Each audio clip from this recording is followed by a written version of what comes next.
戦争は変わった。一つの時代が終わり、俺たちの戦争は終わった。War has changed. It's no longer about nations, ideologies, or ethnicity. It's an endless series of proxy battles fought by mercenaries and machines. War and its consumption of life has become a well-oiled machine. War has changed.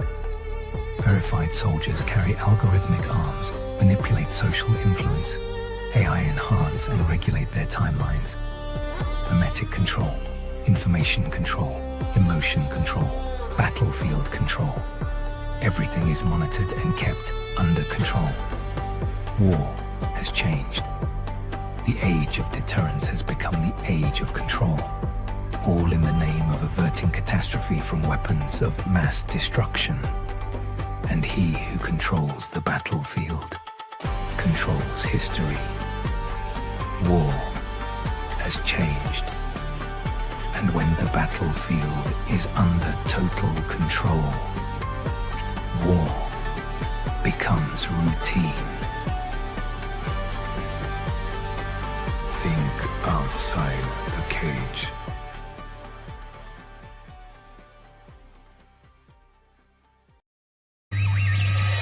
The world is getting crazier.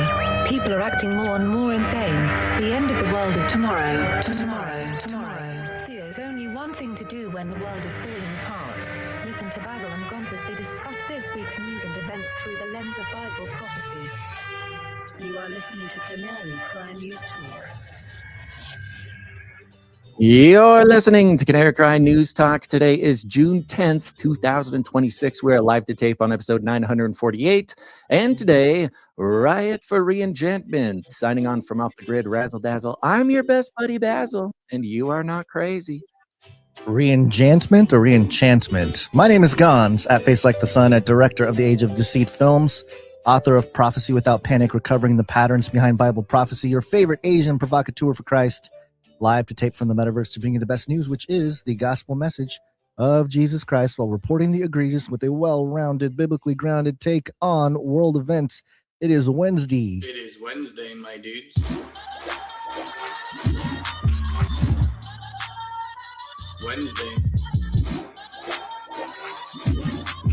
Wednesday.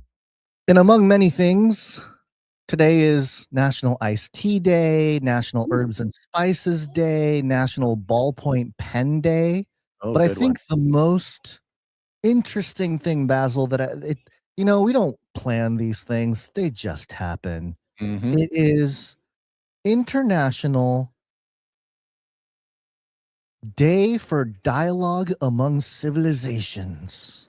Okay. Day for this sounds like a United Nations thing. I see you've got something on the screen here. Okay, yes. Tell me. I'm all ears. This is, of course, prompted by the United Nations. The notion of civilization is not easy to define and can be subject to misrepresentation. However, the UNESCO regards it as universal, pluralistic, and non-hierarchical reality, which is ironic. Wait. United Nations would say that. Say that again. Okay, so they are defining civilization for us here.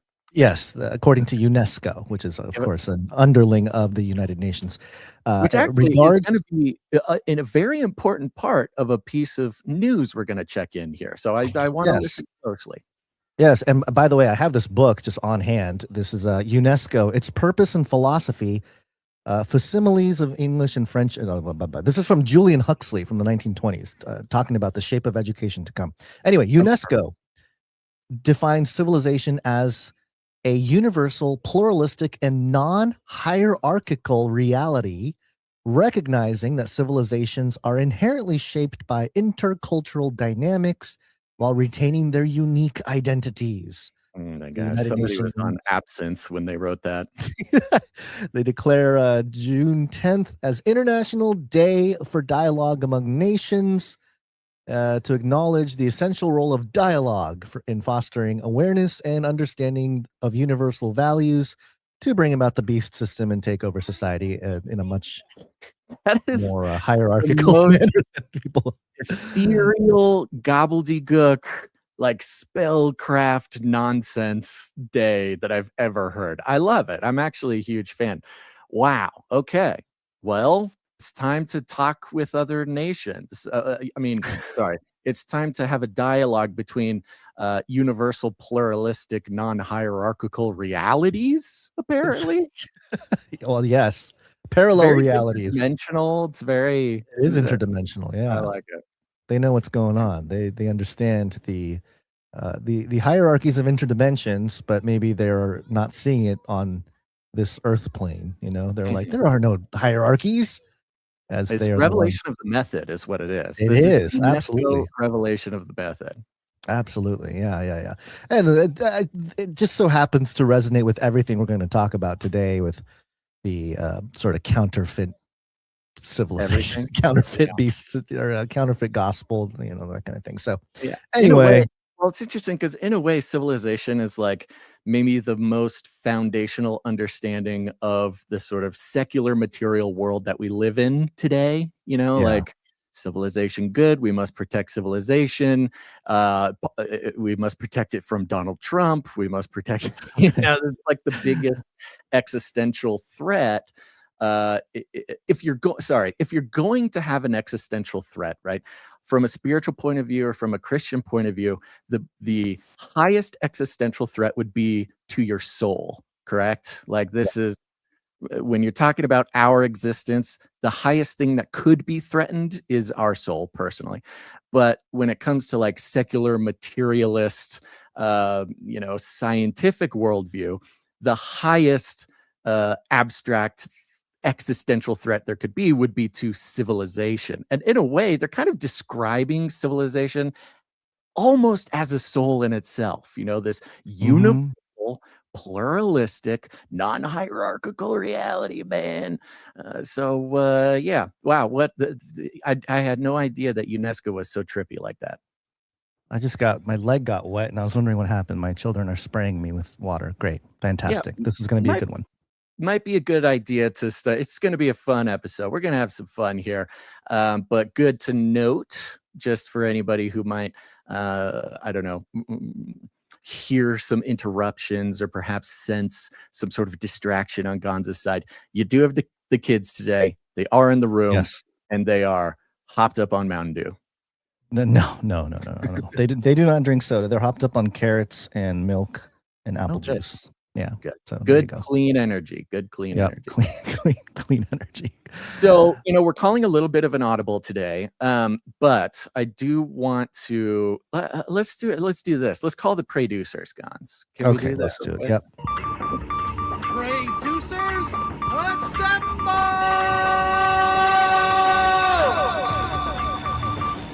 That's right. The whole Canary Cry family. I want to keep our UK, Northern Irish, generally European, but we've got some producers over there, a lovely longtime group of producers over in the UK there, and I want to keep them in prayers. Of course, some of the biggest news breaking over the past couple days was another horrific series of events over in Belfast, which is a city that is very dear to me, very dear to some friends. I've done episodes from Belfast. I've done, I'm trying not to dive deep into a rabbit hole of sort of background and history to set up what's been going on recently.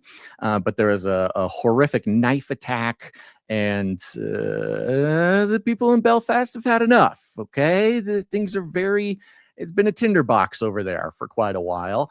Of course, we now have 2 successive horrible events that have happened regarding immigrants in that area, and the natives of the Emerald Isles in the UK are things are popping off. And of course, the media, the institutions, they all have wonderful time-tested and oftentimes diabolical ways to tell the rest of the world what they want them to think is going on over there. It's a bad situation, but to avoid diving into sort of the cultural mosh pit that is discussing too much of this. I will say it's an unfolding situation, but more than anything, I want to pray for the safety of all of our Canarians over there in the area. I've reached out to some of my friends and contacts in Belfast specifically to see if, we can get any boots on the ground or a little bit more clarity on what's going on over there. Long story short, if you have heard nothing, depending on what news organization you're reading, if you read the BBC, the white racists have taken to the streets and are burning down the town, and it's all very bad. And if you read some other outlet, it's going to be a little bit more focused on the now series of violent events from immigrants towards non-immigrants in that area. But, it's kind of weird being an American watching that happen over there, because the parallels are so striking to what we had during the sort of George Floyd era. And it's just weird to see it play out in a very European manner. I will Yeah. say there, where most people are, would sort of intellectually discuss what's going on there, even from the violence to the riots to even just non-violent protesting. This isn't a statement about immigration. This is the people of Belfast, the people of Northern Ireland, making a statement about immigration from non-European countries. But the very clever way that the institutions in that area are guiding the conversation, are specifically criticizing, and I think the institution will use it as an opportunity to what's the word? I don't know. Reinstitute, rejigger. I don't know if that's a word, a real word. But much less about immigration from Africa to the UK, but in a historically important and dangerous way. Make this much more about the free flow of traffic between the Republic of Ireland and Northern Ireland. Of course, Northern Ireland, maybe the most recent European history with some very intense civil strife, the Troubles throughout many decades, but ending around the turn of the century. It's an area that is just ripe for a flashpoint. And as we've been told over and over by some of our favorite elites, lizard people around the world, make sure not to let any disaster go to waste. Okay, this is an opportunity to divert people's attention. But Yes. more than anything, pray for the safety and the peace of our producers and everybody over there in Belfast. Goodness gracious. Yeah, and just for people who may be newer to the show, we did have an episode. I'm trying to find the exact episode number. Maybe it was a couple years ago now, where you had done your travels. You went up to Ireland, and for me, I don't have any not much back knowledge on this particular conflict. But from what I understand, this has to do with a religious conflict. It kind of represents a Protestant versus Catholic thing going on. But also, it's very much reminiscent and almost uncomfortably tied to the current Israel versus Palestine issue. Yes. The parallels are uncanny, including the people involved. Yes, Yes, right. the people who Absolutely stoked uncanny. the conflict. And it's supported by history. This is known history, not very popular history, but known history, that even in the words of the Queen at the time, the operation by the British Empire that we saw unfold, which is now quite popular history for obvious reasons, in the Middle East, in the Israel-Palestine, let's say, geographical border drawing, the whole operation in the Middle East by the British Empire.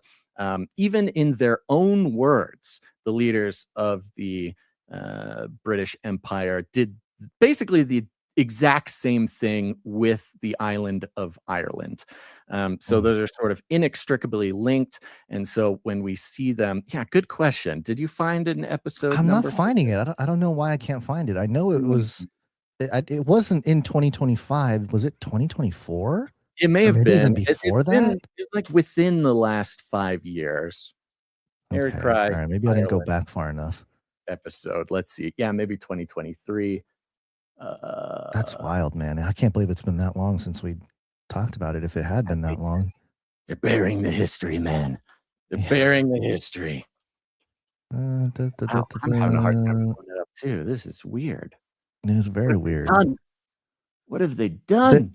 The Irish delete. Oh, Belfast meets Basel. Here it is. 11/11/2023. Does that sound about right? Yeah, that sounds about right. 11/11. Okay, here we go. Yeah, so back in it's episode number 164 of Canary Cry Radio. You're listening to Canary Cry News Talk, and yeah, this is November 11th, 2023. Parallel Troubles. Belfast meets Basel. So there That you go. sounds right. Episode 164 of Canary Cry Radio. Okay, go check it out. I think it's prescient and important background information that gives a lot of stability and insight when trying to understand what's going on over there in Belfast today. So other than that, Gons, which I think is still tied in, we are watching, of course, a spiritual war unfold right in front of our eyes, and not a new spiritual war, but the extension and the, I would say, manifestation of an ongoing spiritual war that has been going on since the beginning of time here on Earth, going back to the garden and even before that. And one notable I would say episode in that war is the Tower of Babel. Okay. Where we're going to go back. We're going to have a little chat, folks. So stay with us here. And it's interesting. We've been watching in both recent, sort of media history and kind of on repeat since we've been podcasting for the past decade and a half. It's not uncommon for mainstream reporting on, hey, we found Noah's Ark. Hey, we found the Shroud of Turin. Or, this sort of scientific reporting on biblical events and archaeology. Of course, in our category of sort of fringe online Christian researchers, academics, friends like that, this is an ongoing and very deep and thorough scholarly category, ongoing forever. But in the context of cultural programming, social engineering, it's very interesting to see when the public at large, be they Christian or not, are invited to catch up on the newest archaeological finds from the Bible. Even very recently, we've got a lot of like, we found Noah's Ark again. Come check it out. The flood might be real. Genesis 6, right? But one that I don't remember happening very often. In fact, I didn't really remember it at all. Not to say that it never happened. It just was never really pointed out to me. Is just being released at a very interesting time right now by National Geographic. And there's a headline, and the headline says this: was there a real Tower of Babel? This temple is the leading contender. Speaking of the beast system, beast system. It's the National Geographic, by the way. What did I story? Did I not say National Geographic? I don't think you mentioned it. Okay. Maybe I missed it. Yeah. And we tune out sometimes. I get it. I know. Here it is. 4 centuries, the biblical story. Now remember, you might need to get into your little paywall passer guy there. Now remember, we're in this age, right? We're in this time. We are now. Some of the words that we use to describe right now is the age of Re-Enchantment, okay? Where the theology of the Nephilim, where Genesis 6, alien disclosure, this is all very common. sort of mainstream, even if mainstream online, it is not fringe anymore. So in that context, let's dive into National Geographic, talking about the story of the Tower of Babel. For centuries, the biblical story of the Tower of Babel has been used to explain the origins of the world's different languages and to point out the pitfalls of attempting to compete with God. I thought compete was an interesting word there, because of course we all know this, the story of the Tower of Babel, where man had come together and they said, let's build a tower to the heavens and more or less reclaim their, humanity living under the fall, under the impression that they should, and will take their seat either next to God or takes God's seat. And for National Geographic to put it in this term of like attempting to compete with God is like a very mainstream way to talk about it. Yeah, it is, but it's also, if you study some extra biblical text, much like the Book of Enoch is regarded as commentary to some of the Genesis 6 stuff in the ancient Near East worldview, the Book of Jasher, which is even more contested than the Book of Enoch when it comes to extra biblical text, the Book of Jasher is mentioned a couple times in the Bible. I forget exactly where, and the book that we have as the Book of Jasher may not be the same Book of Jasher that is mentioned in the Bible, but nevertheless, that book has a narrative about competing with God or trying to kill gods, more specifically when it comes to the Tower of Babel. So that expounds on the idea of the ascension, Lucifer's ascension, wanting to get into heaven and dethrone him and all this kind of stuff, and goes a little further and says, hey, we want to kill God. We want to literally sit on his throne.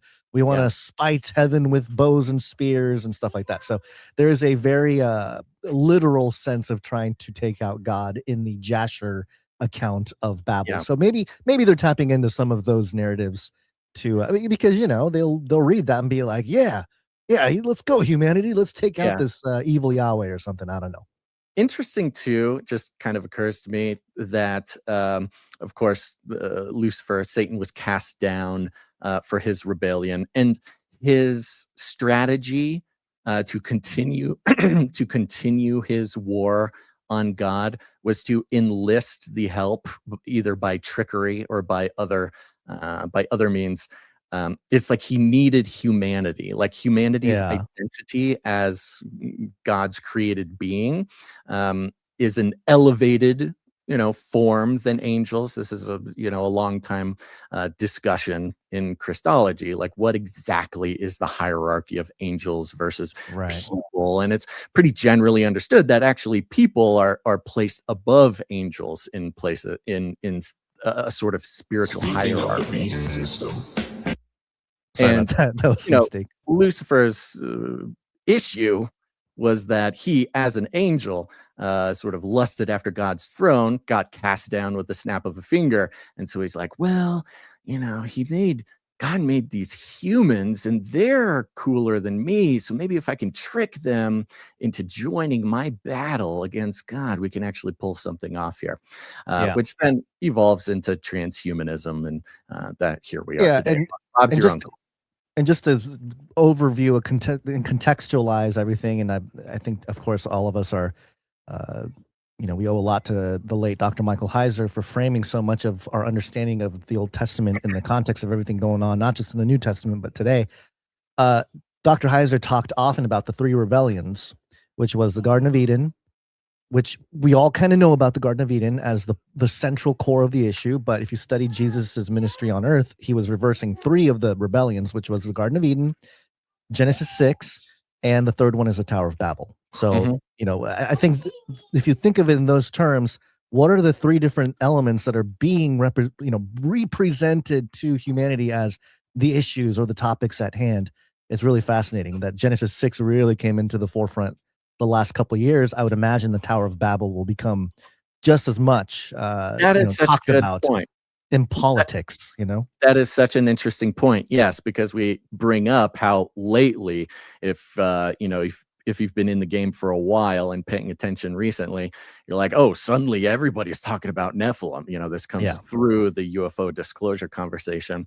Everybody knows about Nephilim. Everybody's talking Genesis 6, which is kind of the second in the lineup of rebellions that you talk about. The garden, the flood, and then the Tower of Babel. And as I mentioned at the beginning, we had this recent cycle of mainstream media saying, okay, we found Noah's Ark. We found Noah's Ark. Hey, everybody, we found Noah's Ark. So they're hitting on that second of the rebellions. And then maybe that's what struck me so much yesterday when Nat Geo comes out and says, okay, we found Tower of Babel. Boom. Introducing the third rebellion to the mainstream conversation. Okay. For centuries, the biblical story of the Tower of Babel has been used to explain the origins of the world's different languages.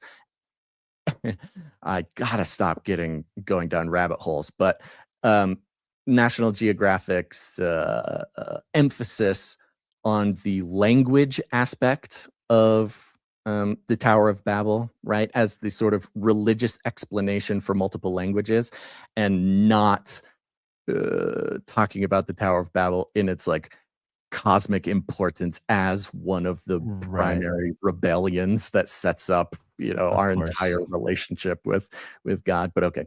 And to point out the pitfalls of attempting to compete with God. But did the tower really exist? The answer could be yes. Both archaeologists and historians believe the Tower of Babel from the book of Genesis actually had a historical counterpart in the ancient Mesopotamia, Etemenanke. Okay, Etemenanke. Get used to saying that word, guys. But though modern research has revealed plenty of potential evidence that such a structure not only existed but was known throughout the ancient world, the case for a real-life Tower of Babel is far from closed. So you can already see the setup, the framing of this. Yes, okay, the Tower of Babel existed, but as they say it, it's coming from the assumption that the story of the Tower of Babel is not literally true, right? They're saying, okay, there's a historical counterpart to the story of the Tower of Babel. And why not just say like, oh yeah, this is the Tower of Babel that was written about. Here's more about the tower's chaotic history and why it continues to intrigue modern researchers. All right, Nat Geo bringing us the theology on the Tower of Babel. Tower of Babel's description in Genesis. Though tradition holds that the prophet Moses wrote Genesis and the other 4 books of the Jewish Torah, modern historians believe it was actually written by a variety of authors at different points in ancient history. The book tells of a God who created earth and humanity, then destroyed most of creation with a massive flood after humans proved corrupt, violent, and sinful. God spared Noah and his family, who weighed out the flood on a custom-built ark.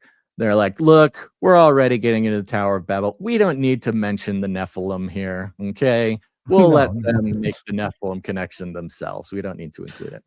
Chapter 11 of Genesis describes the aftermath of these events, portraying a planet with a single language and a unified people who moved to the land of Shinar, thought to correspond to the territory of ancient Babylonia in southern Mesopotamia, modern-day Iraq.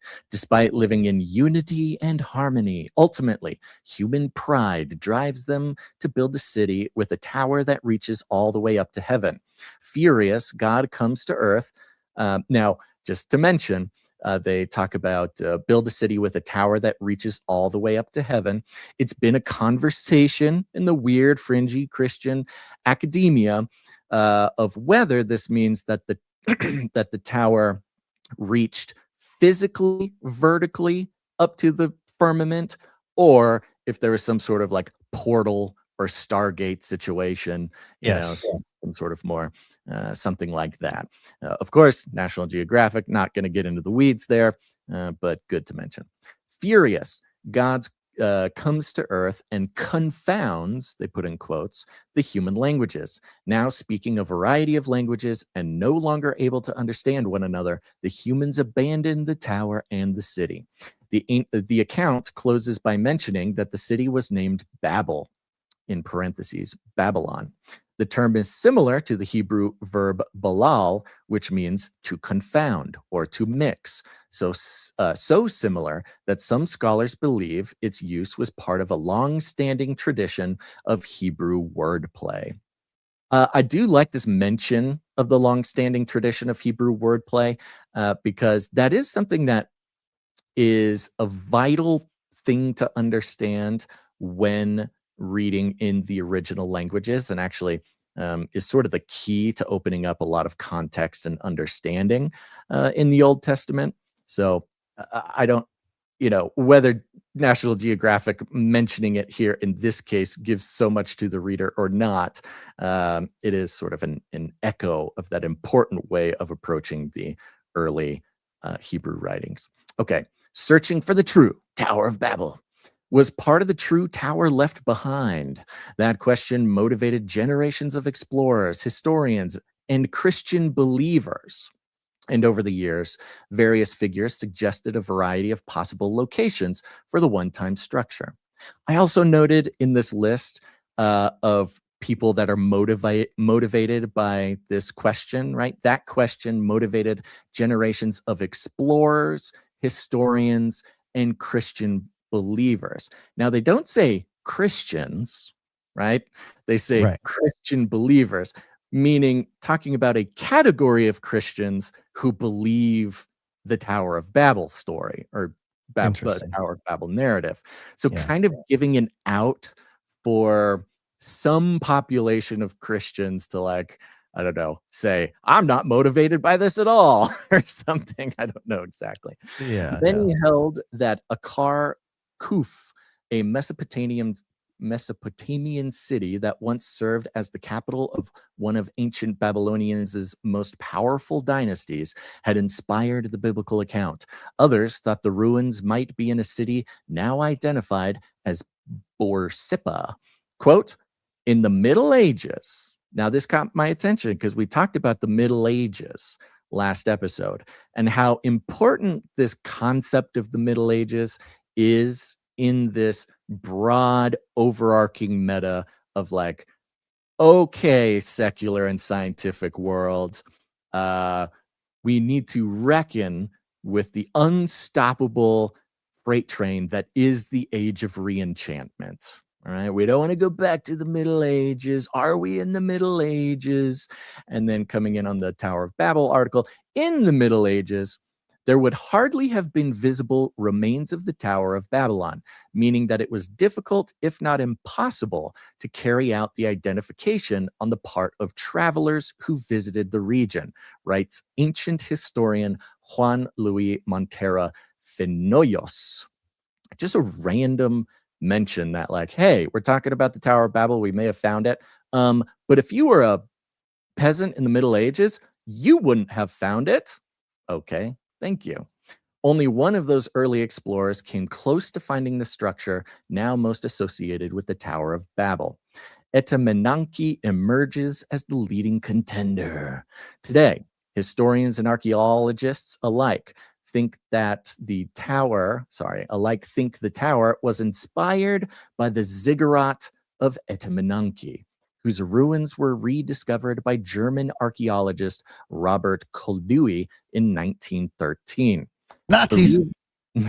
Right. Sorry, continue. Yeah, I mean, that's exactly a German archaeologist in 1913. I mean, this is straight out of Indiana Jones and, Raiders of the Lost Ark or something. Yes. Yeah. Like, that's what you got to imagine. This was the early Nazis finding these, again, as we know, their search for occult, their interest in the occult, their search for artifacts and archaeological sites that are important, occultally important, which connects to modern elites search, a specific one, thanks to WikiLeaks, mentioning the Temple of Gilgamesh. So it fits right into this broad meta narrative of like, hey, these archaeological sites have been really important to world powers and world elites, whether they be humans or lizard people, for a very long time, but doing it in a really classy National Geographic way. Yeah, of course. The reason is simple. Andrew George, an emeritus professor of Babylonian at SOAS University in London, tells Nat Geo via email. Now, just to mention, he says the reason is simple. Our buddy Andrew, who is a professor of Babylonian, at the like it doesn't say like Babylonian studies, Babylonian, I don't know, history, Babylonian magic. It's just a professor of Babylonian. Tells Nat Geo via email, quote, "It was a small tower," talking about Etemenanki, "in the city that..." Oh, it says tall tower. It says tall. Sorry, it was a tall you're right. tower. Thank you. "It was a tall tower in the city that in Greek was called Babylon, in Hebrew, Babel," he says. Despite the existence of similar buildings in ancient Mesopotamia, the building's location in Babylon is key. Though the building has long been destroyed, scholars have proven its existence through a combination of ancient written records, such as the writing of Greek historian Herodotus, and a variety of cuneiform texts, and more modern archaeological research. The building was a ziggurat, a kind of temple tower common in ancient Mesopotamia. These pyramid-like structures, whose name derives from the Akkadian word zakarum, quote, "to build high," were erected in tribute to a city's patron god. Their proximity to royal structures has led researchers to speculate that they existed to highlight connections between local royalty and city deities.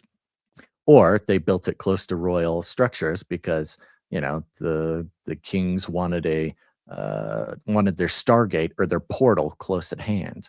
Yes. These structures were more than pretty pyramids. Yes, they were. They were more than pretty pyramids. Linked to an on-the-ground shrine, the ziggurat was likely considered an important meeting place for both sky and earth deities.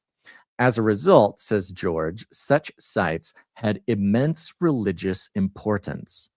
Devoted to the powerful Mesopotamian god Marduk, Babylon's patron deity, Etemenanki was likely an impressive structure. Early excavations at the site confirm the building was built with sun-dried mud and bricks and kiln-baked bitumen bricks that held together with mud and mortar. Then in the 1990s, researchers working in trenches opened up by archaeologists nearly a century earlier discovered an intriguing stele covered in drawings. Now, you know what? I meant to look up this word, Stele. Let me see if I can figure out, because they use this word without defining it. It's a tall, slender stone monument, often with writing carved into its surface. In archaeology. Like a stone totem pole or something. Yeah. So they found an intriguing stele covered in drawings and inscriptions about Etemenanki. The, quote, Tower of Babylon stele, as it is now known, was a gold mine of information about the ziggurat. I had no idea that there existed an archaeological, basically, Stonehenge that had sort of a written history of the Tower of Babel on it. Had you heard of this? I believe, yes, I believe this is where a lot of Mike Heiser's work on the Tower of Babel came from, because he had theorized that Etemenanki's the idea of Etemenanki was the Tower of Babel, the origin story. Like this article so far, it's really echoing a lot of what Dr. Heiser talked about as well, because you don't say. Yeah, you don't think. Yeah, don't say. I know. Because part of what he also pointed out was that the entire concept in the temple was built as a not just a cosmic gateway, but it had to do with Marduk worship. And they mentioned Marduk specifically here. And Marduk is never mentioned in the biblical account. But again, if you study the sort of milieu of the worldview at the time, then Marduk comes up quite a bit, and Yeah. it's very fascinating. So it's no surprises. I haven't been surprised by anything yet. I mean, they are really just summarizing a lot of Heiser's work Yeah. without giving him any credit and without bringing in the supernatural narratives that kind of really is the main point of all this. But of course, National Geographic's going to make it about archaeology and language and stuff like that. So Yeah, and we're not going to read the whole article. In fact, I'm just going to finish this paragraph in the next one. But for me, during my sort of research time yesterday, this was sort of a fun article to stumble upon. And I go, oh, okay, this might be interesting. I'll bring this to the show.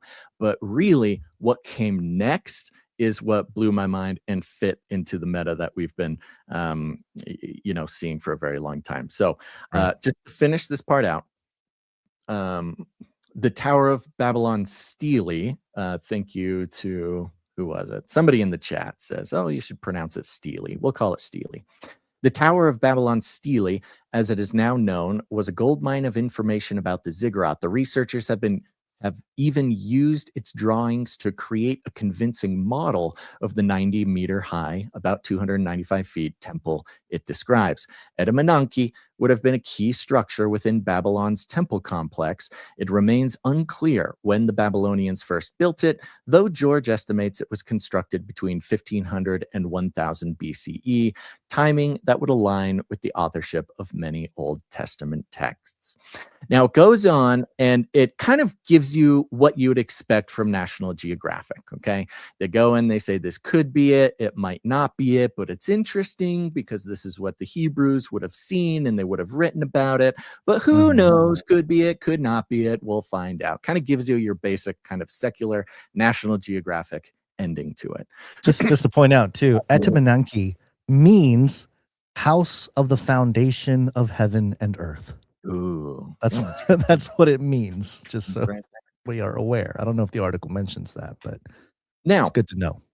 We zoom out because that's what we're doing here on the show, right? We're not just finding fun headlines. We're not just having fun reading and seeing but we are understanding, connecting the dots and trying to see the bigger picture of culture, of this age of re-enchantment, of the institutional attempt to maybe pre-bunk people or usher secular society into what they know is coming, but try to kind of build in the triggers to guide populations in the way that they want to go. So this mainstream article from Nat Geo is an interesting, notable first step for them to, after bringing in Genesis 6, Noah, the flood, connecting it to Genesis 6, UFO disclosure, getting everybody ready, right? Now they've moved on, like you said, to the third rebellion, the Tower of Babel. Hey, yeah, it was probably real, okay? It's not all crazy. Check it out. And in the context of the Canary Cry theory of everything, the Tower of Babel is very important because it's not just the story of, of architecture and hubris of man and an explanation for our current predicament as humans and our relationship to God. It's not just that, but we also see that reflected in the technological movement towards the beast system.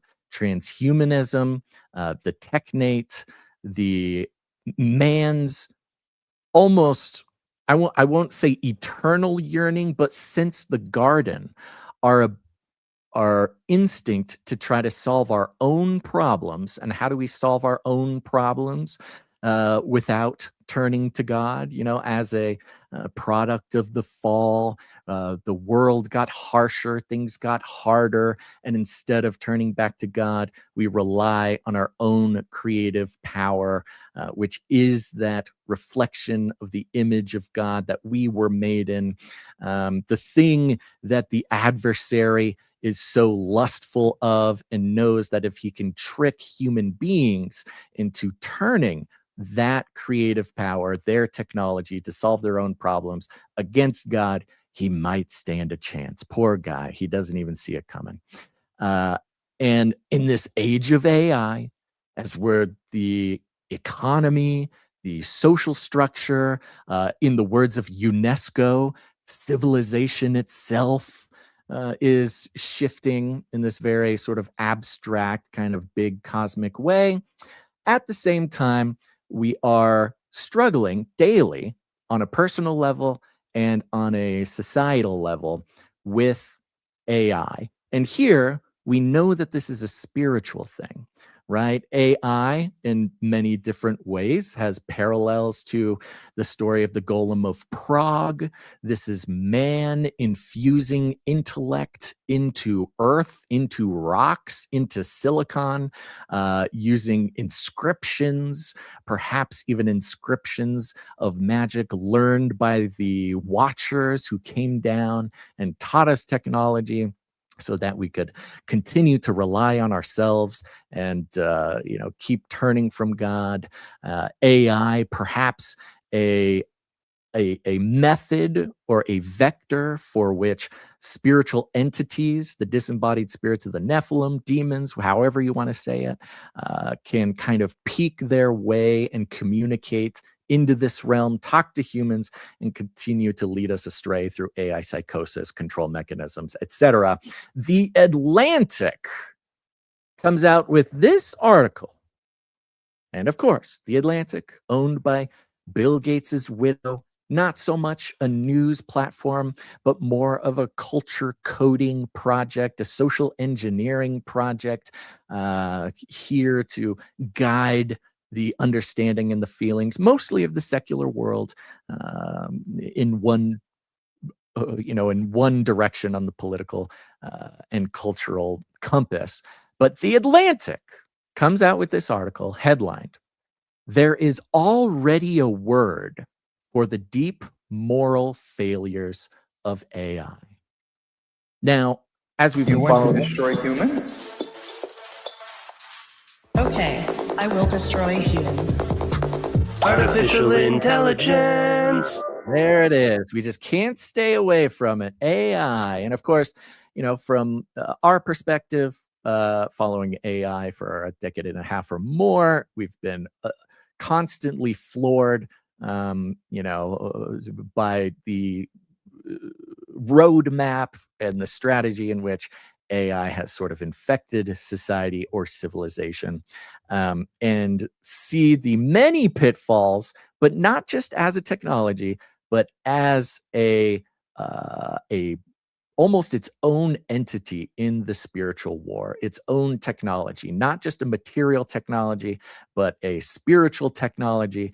And as we're here watching the mainstream media meta, the mainstream media narrative, have to reckon with and guide the secular population into the undeniable re-enchantment of culture, they're always very clever with the way that they do it. And we are watching and experiencing the age of re-enchantment, where the world as a whole is having a reckoning on whether everything is material, whether the product of the Enlightenment, of scientism, these sorts of things, is really the best way to understand reality. They're finding, no, it isn't. There is something unseen.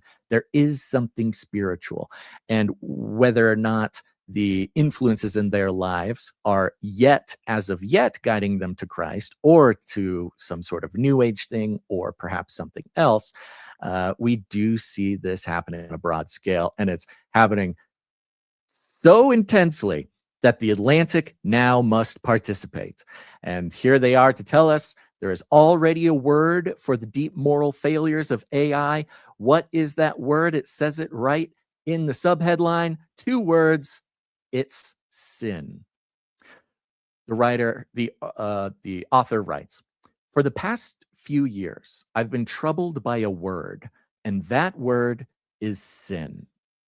That's classic. It's really interesting. Good job, guys over at The Atlantic. Nice work, everybody.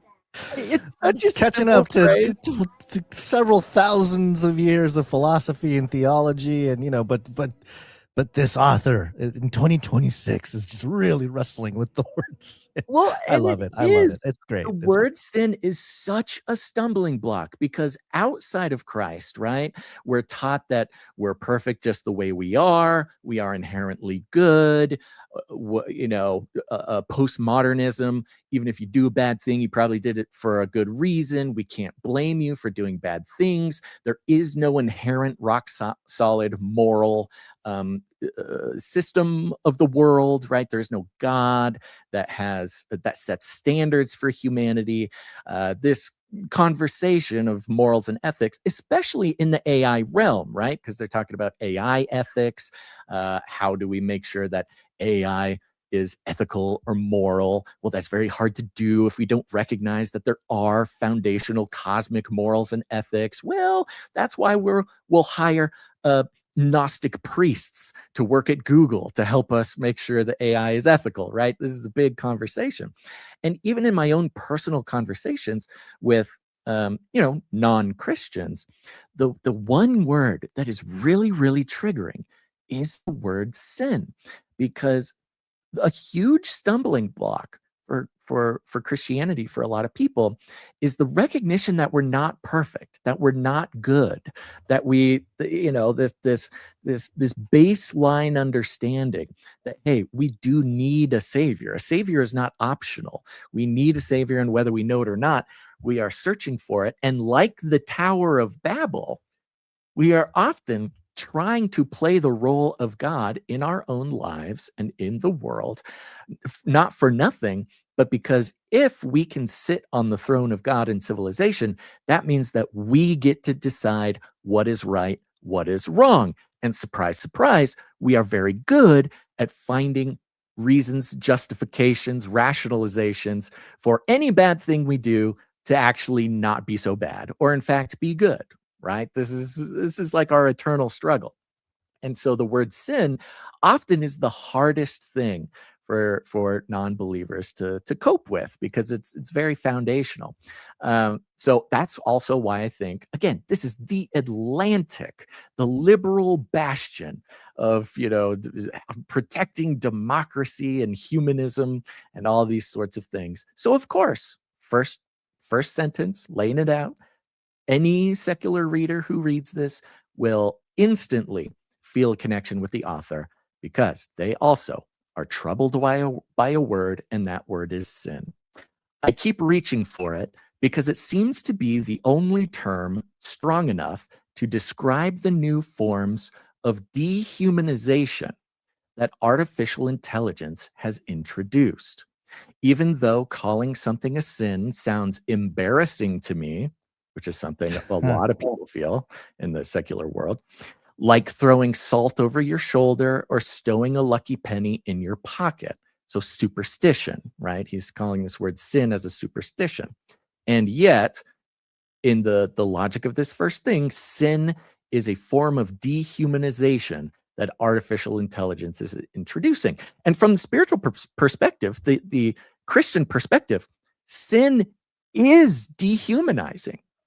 It is what pulls us apart from our original purpose and identity in the garden as God creates us. And the question will always be, well, what is a human? Well, by the believer's standpoint, God created us in his image. We had an original form. That is what human was supposed to be. Adam and Eve before the fall.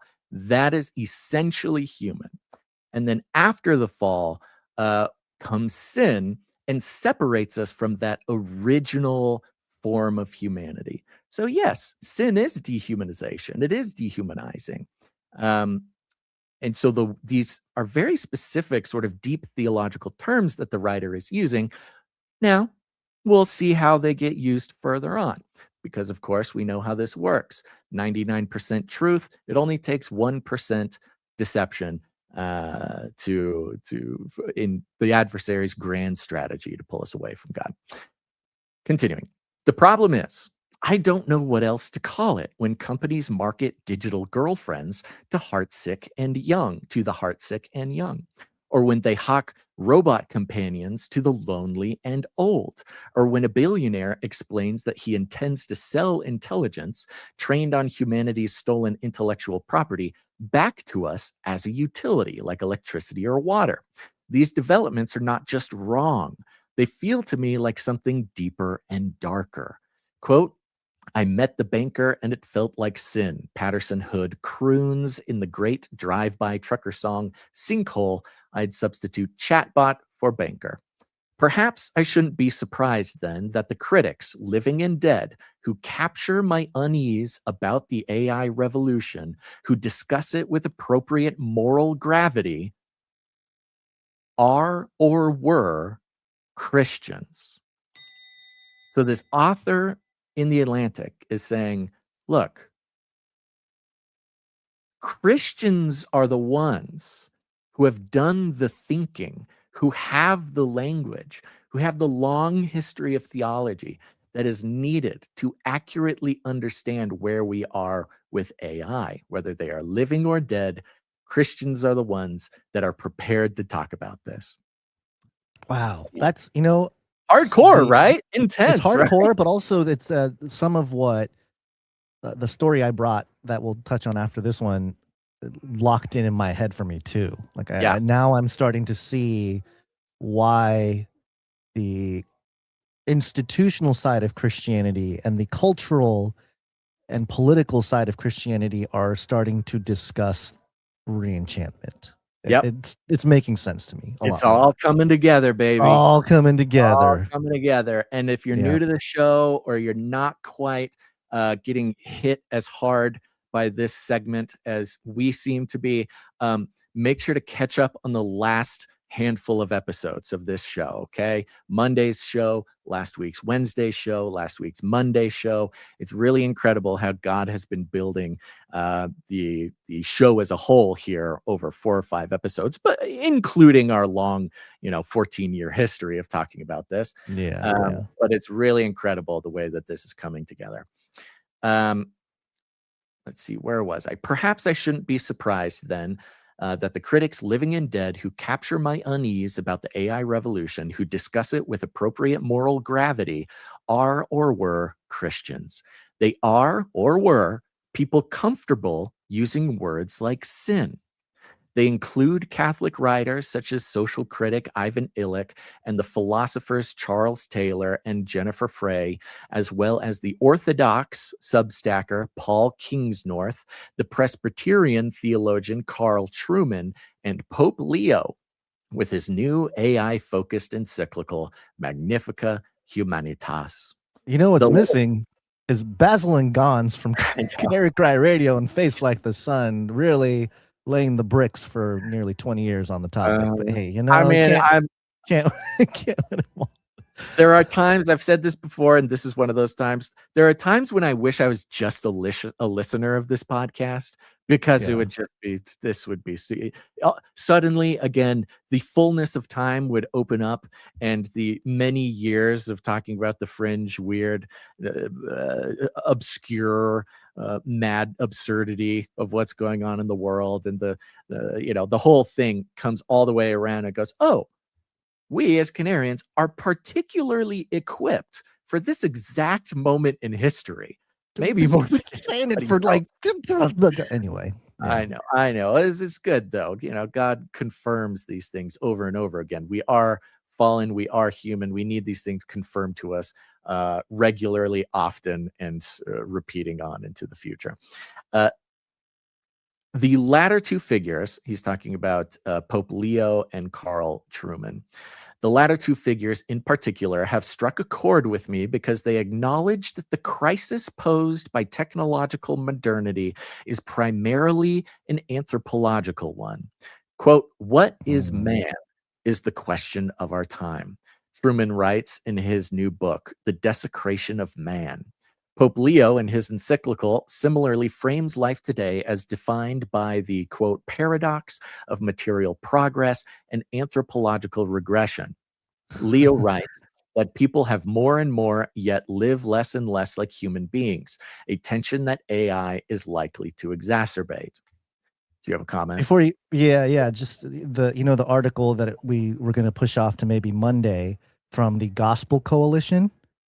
That whole article, which was titled "Does Disenchantment or Desecration Describe Our Current Crisis?"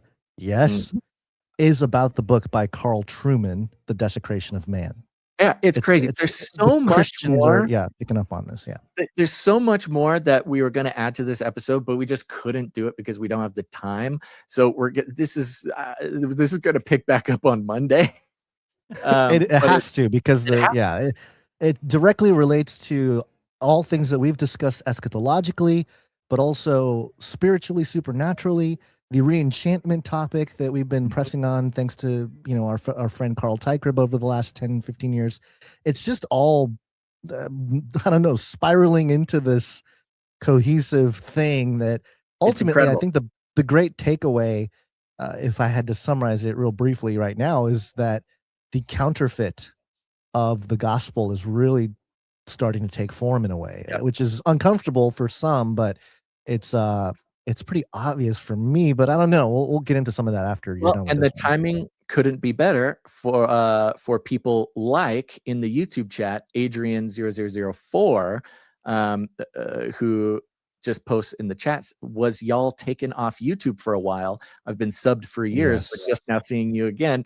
We are constantly, even though we got the YouTube channels back about a year ago now, there are 250,000 people who have not yet made it back to the show, and it is the perfect time to make it back to the show. Make sure to catch the last maybe 4 or 5 episodes when you have the chance, because God brought you here for a reason.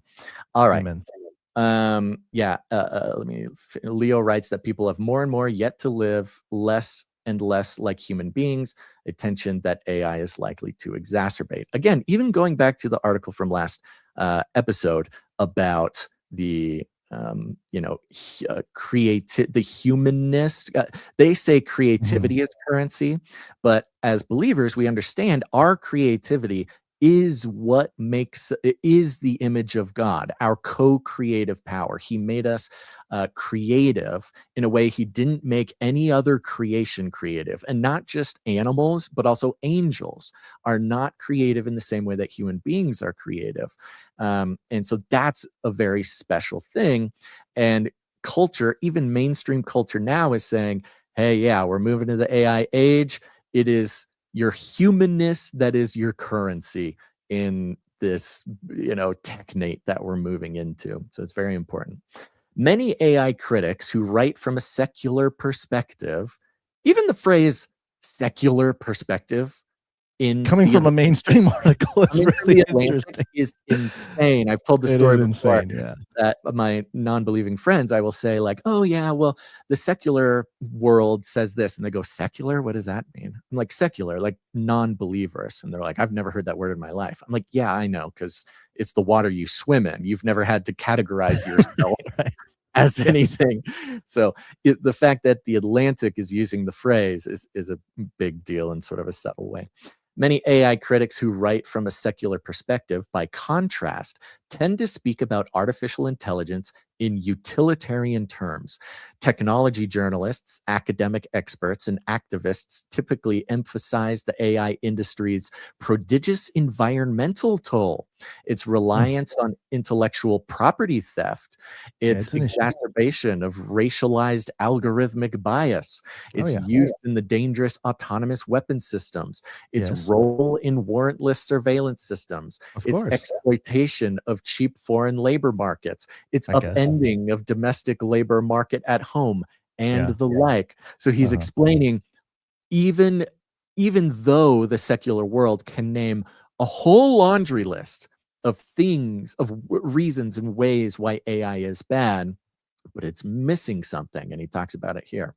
These concerns are pressing, arguably the most pressing issues presented by AI, and spotlighting them is good and right. They are measurable harms that can be quantified, and that regulations and policy can be built around. The Pope writes about how many of these in his encyclical, but an overly pragmatic focus risks being morally and philosophically shallow and leaving comparatively underexplored the more foundational questions that new large language models pose.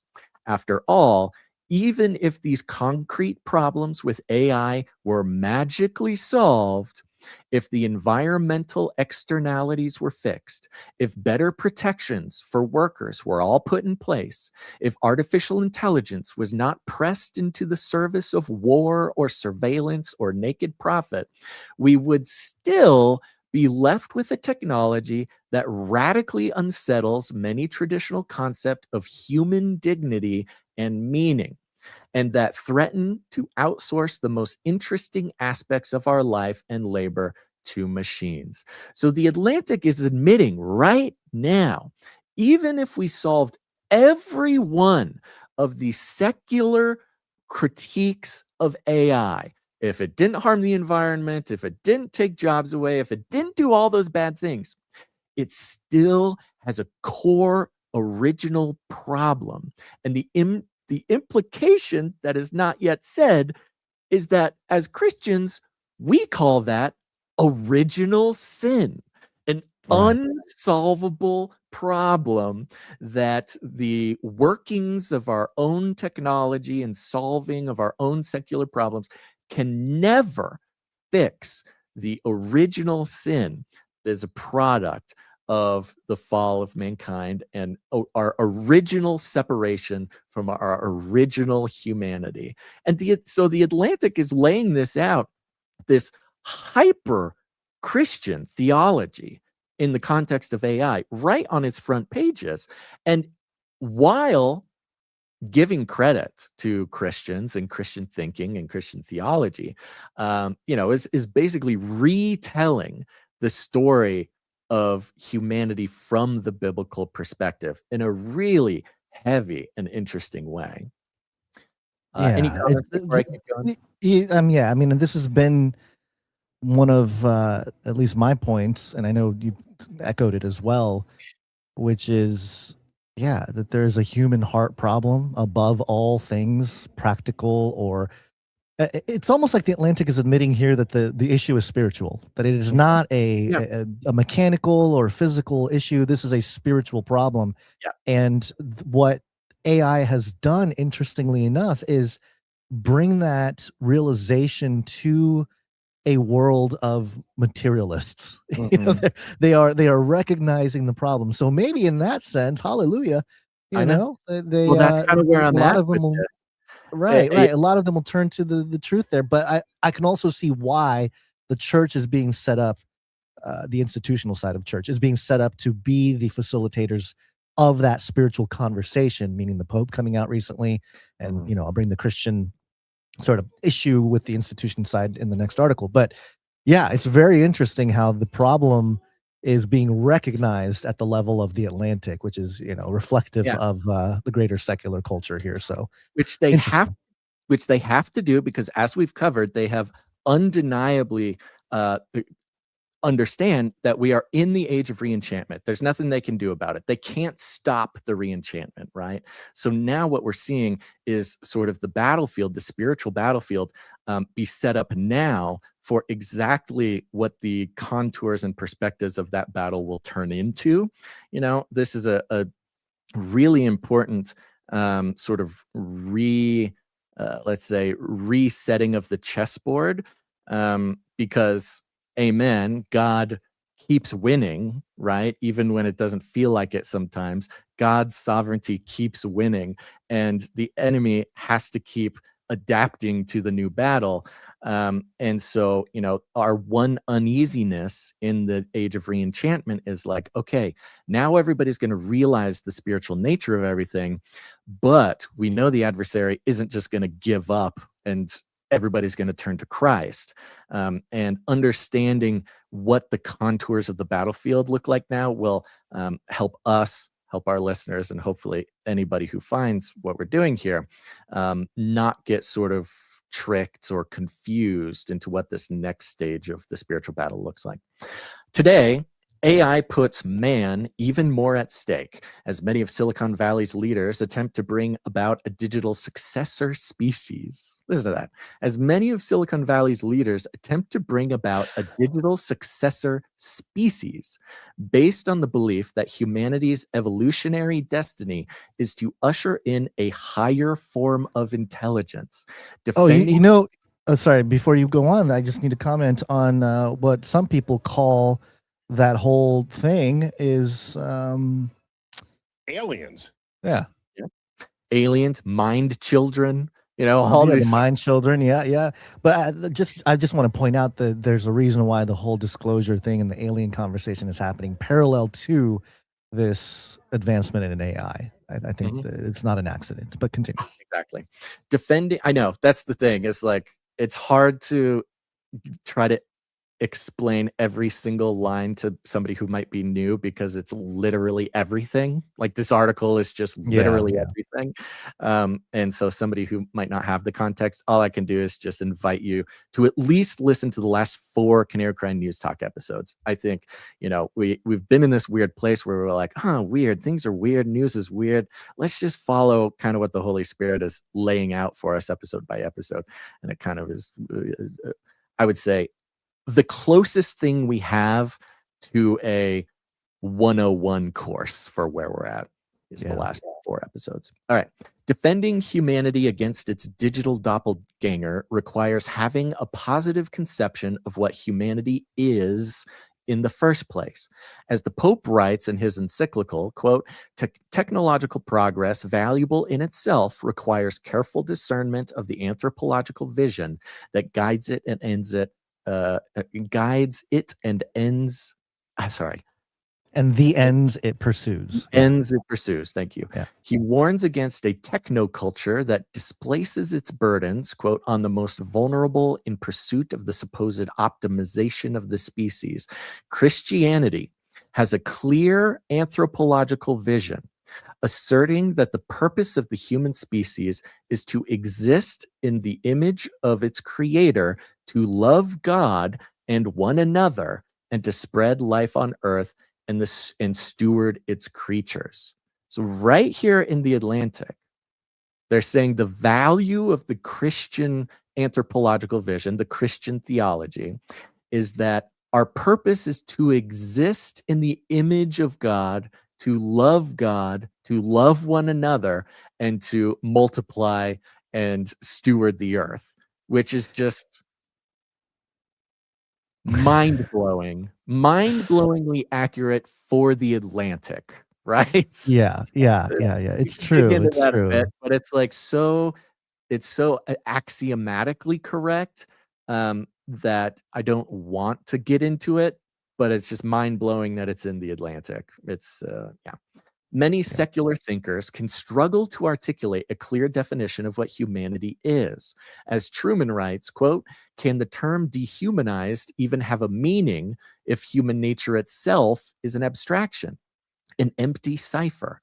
In his recent book, Language Machines, the NYU professor and tech writer Leif Willerby writes that contemporary critics tend to assert what he calls remainder humanism, whereby the human here is defined by technology's creep, but only negatively. In other words, the definition of human is implicitly reduced to the narrowing set of behaviors, traits, and capacities that machines do not yet possess, which leaves secular humanists defending the shrinking ground that is left. So, hey, we've been calling that for a long time. The molecules in motion was so like, anti-God, and now they're like, oh shoot, we're just molecules in motion. We don't have any meaning if we stretch that logic out, and they're running out of any kind of logical or philosophical runway. So we've been calling that for a long time. But yeah, it's interesting that they're to put that plainly, what the Atlantic is saying here is, hey, secular humanists have no good, effective understanding of what humans are at their core. And of course, the fact that they don't have it is because they refuse to acquiesce to God, essentially. It's the original sin of the garden, and that original sin means that they can never have a true understanding of what humanity is. And in fact, The only thing that they can say, secular humanists, is that we are those things that machines can't do. And where we're coming to in technology and in society is that these machines can do more and more of those things. So a secular humanist must admit that what a human is keeps getting smaller and smaller and smaller and less and less.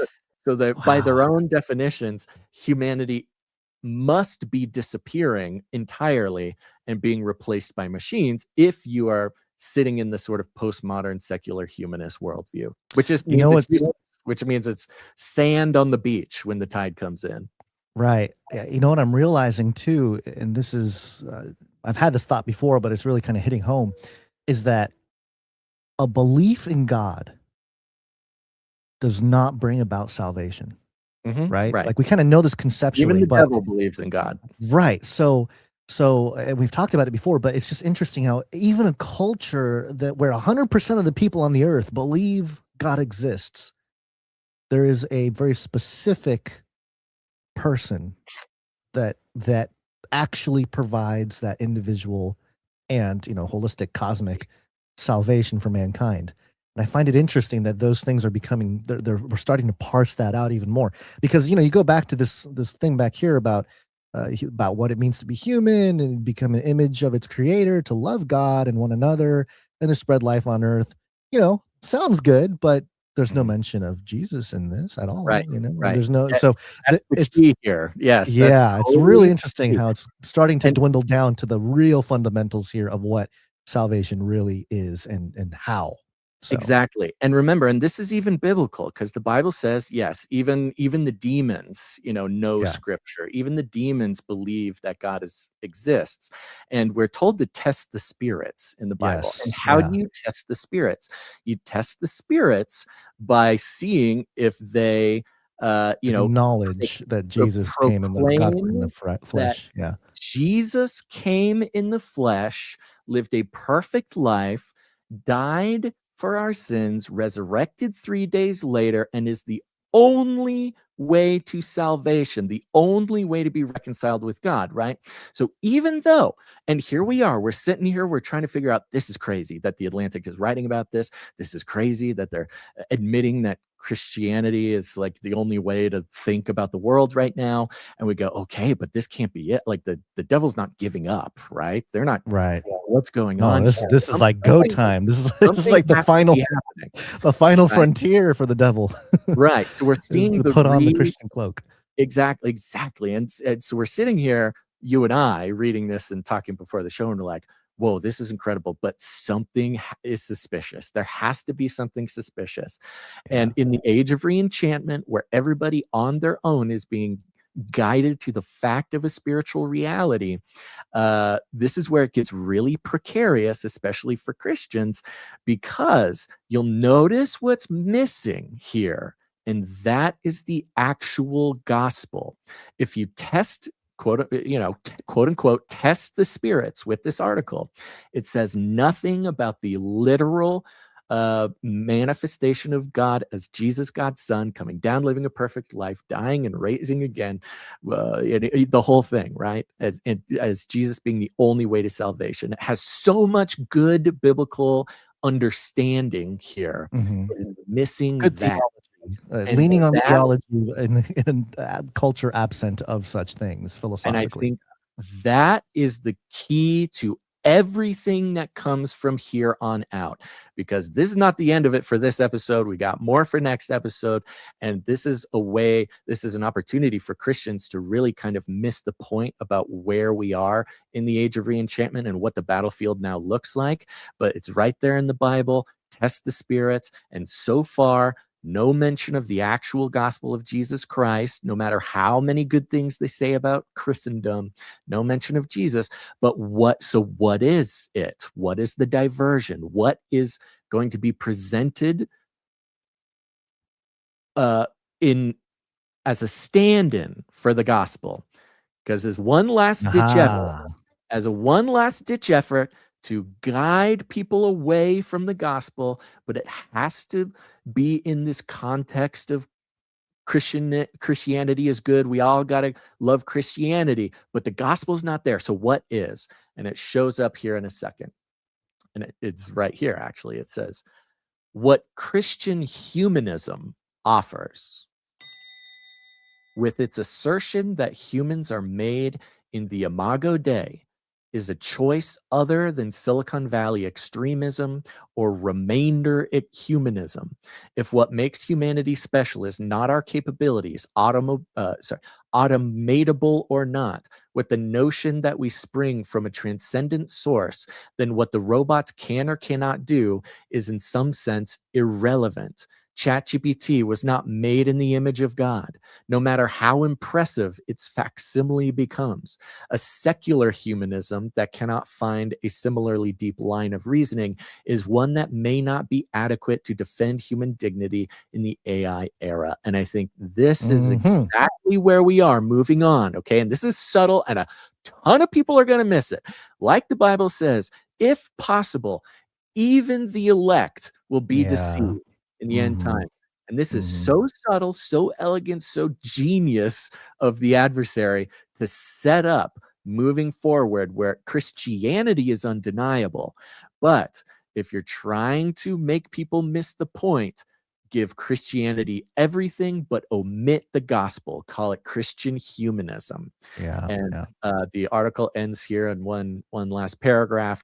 I am not arguing that one must be or become more religious to fully appreciate the challenge posed by the rise of AI. So he's saying right here, I'm not saying you got to be saved. I'm just saying you got to be a Christian humanist. You don't need to accept Jesus. You just got to be a Christian humanist, where you can be a Christian but not saved, right? And he says here, let me read that again. I'm not arguing that one must be or become more religious to fully appreciate the challenge posed by the rise of AI. That would make me, a not especially observant Presbyterian, a hypocrite. So you're even saying I'm a Presbyterian. Don't worry, I'm not like a really good one. Yeah, but the gospel, the whole thing was that we are all hypocrites. The part of our sin nature is that even lie. It's like, dude, come on. He says himself, he's still uncomfortable with sin, with the word sin. He's embarrassed by the word sin, right? Yeah. And so that is the exact point of why the word sin is such a stumbling block for so many, is because we can't admit that we are hypocrites. That is what the gospel is. It's the message of the gospel that is different from Christian humanism, because the gospel requires us to say we are hypocrites. We are imperfect. We are sinners. And that's why Jesus is needed. And if this guy, not to rag on Presbyterians, but this guy says he's Presbyterian, he's Christian, but no, I'm not a hypocrite. Okay, come on. You're missing like one of the biggest. Yeah, I would never admit my own sinful nature. Okay, I'm uncomfortable with sin. I love Christian humanism. I love Christian theology, just like a demon might know Christian theology. I know Christian theology. I think it's good, but the absence of the gospel is this stumbling block that is the subtle, almost imperceptible trap that many are going to miss in these days. Even as more and more people are coming to Christianity, there will be this Christianity available to the masses called Christian humanism, which knows and loves the Bible, Christian theology, all that kind of stuff, but omits the one thing required for salvation, and that's the gospel of Jesus Christ. And it finishes out here. But I do think that one must start from the premise that humans have some kind of universal nature or essence that must be safeguarded from technological encroachment. Otherwise, appreciating what large language models and their peddlers wish to take from us becomes too difficult. If secularists flinch at calling this taking what Pope Leo calls big tech's dehumanizing ambition a sin, they'll need to find another word for it. And that's the end of the article. article. I like the Atlantic defining what sin is. That's good. Amazing.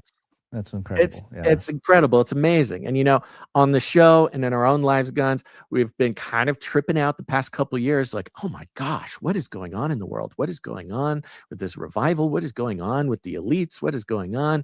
There's this weird acquiescence in a way to Christendom, and yet there has to be some sort of trap involved there. They can't just be you gotta culture to Christendom. There has to be some sort of deception here, and I think this is it. This is the deception. For any good trap to work, you need something enticing enough for whatever your prey or whatever you're trying to catch will actually step into the trap and forget that they might get trapped. It has to be desirable enough for them to step in and try to grab the thing that's being tempted, the carrot on the stick, if you will. So it's so really interesting. It's so simple, right? I mean, I'm blown away. I'm like having an epiphany coming, for this episode, and like reading these articles that we have, and like finally seeing what's been a bit of a mystery over the past couple of years. But it's so simple in the end. Like, of course, the one last little diversion would simply be the gospel, right? It would be Jesus. It would be Jesus as the Son of God. I probably would have told you that before too. This is why on the internet it's so popular to like question other people's salvations, or like this is why Christians fight each other all the time about like, well, you're wrong about this or you're wrong about this, and we get very nasty at each other, and we have division in the church and stuff like this. Like, we're already susceptible to this, and so we would say we don't make a practice of this, but if we were going to, we always say, as long as we have the salvation part in common with another Christian, as long as we have the gospel, who Jesus is, what he did, why it's so important, why it's the only way, like, we don't fight really with anybody. I'm not going to get in a fight with some Christian about Genesis 6. I'm not going to call somebody some nasty words because they think something about the New Testament that I don't think about. As long as that person has the gospel straight, I say, hey, we're good, right? We're good. It's all good. I'm not going to argue with you.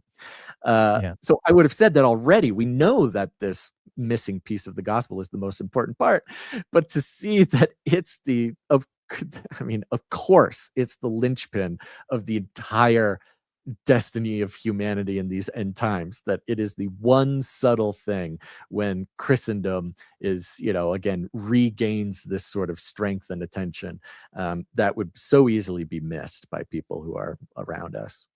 Yep. And this, it's interesting that this article ends with Christian humanism, because that's where I would like to land today's episode, in the context of the Re-Enchantment. Here we go. The American song, maybe. Re-Enchantment. Yeah, there you go. It works.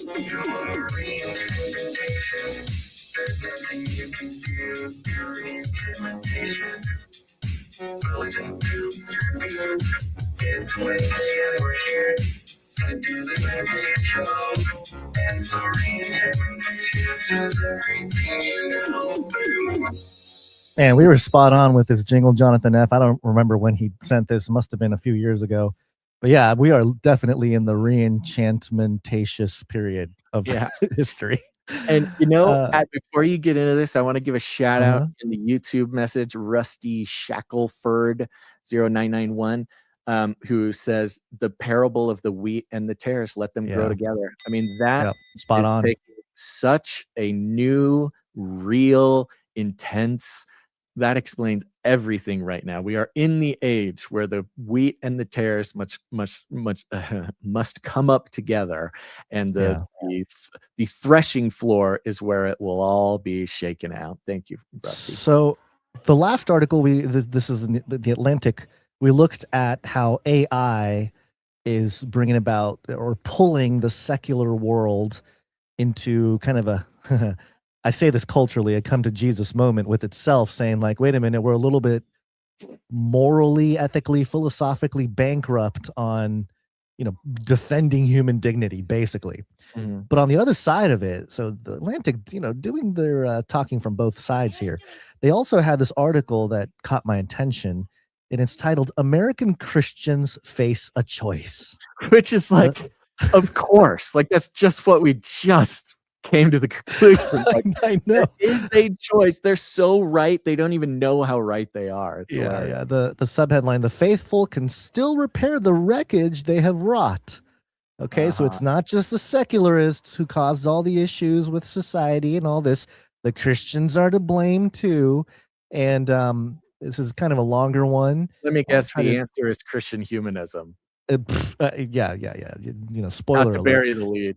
Yeah, no, spoiler alert. We'll get there. I'm glad you did that though, because there's a little bit to go through to get there, and I'm not going to go through every minutia because a lot of it is framed in the context of Trump. Okay, so of course, the Atlantic, you're going to frame everything through Trump. I'll read a couple paragraphs and then skip down to some more important areas. Robert Jeffries, the pastor at First Baptist Church in Dallas, has long been one of Donald Trump's most fawning supporters. By his own account, one reason for his loyalty is that Trump embodies an ethic, cruel, vengeful, and mendacious, that Jeffries and many millions of evangelicals and fundamentalists not only tolerate, but welcome. In an NPR interview in 2016, Jeffries explains, quote, "I don't want some meek and mild leader or somebody who's going to turn the other cheek. I've said I want the meanest, toughest SOB I can find to protect this nation, and so that's why Trump's tone doesn't bother me," end quote. 3 years later, Jeffers said that evangelicals, quote, "don't want to see this warrior removed from his place of leadership in our country." And earlier this year, after Trump's expletive-laden Truth Social post on Easter, Jeffers once again rushed to his defense, quote, "If President Trump were a third-grade Sunday school teacher in our church, that might be a problem, but he's not a third-grade Sunday school teacher," he says, quote, "He's the president of the United States, and presidents sometimes have salty language," end quote. So again, they frame a lot of this in the context of politics. Political, yeah. Yeah. Let's see. America is engaged in an existential, even cosmic struggle. The enemy is composed of secular, progressive forces who are agents of evil, and Trump's combativeness and ruthlessness are not vices, but necessary virtues. He has been called by God for this moment. Trump's son Eric said that his father, quote, "literally saved Christianity." So again, this is all in the political and cultural context where he is framing Trump, and not the author here, but sort of, he is, but he's reporting on the way American evangelicals and the religious people of America, the politically religious people in America, the Christians especially, have framed Trump as sort of this guy who's pushing back on the evils of progressivism and liberalism and the Democrats and secularism.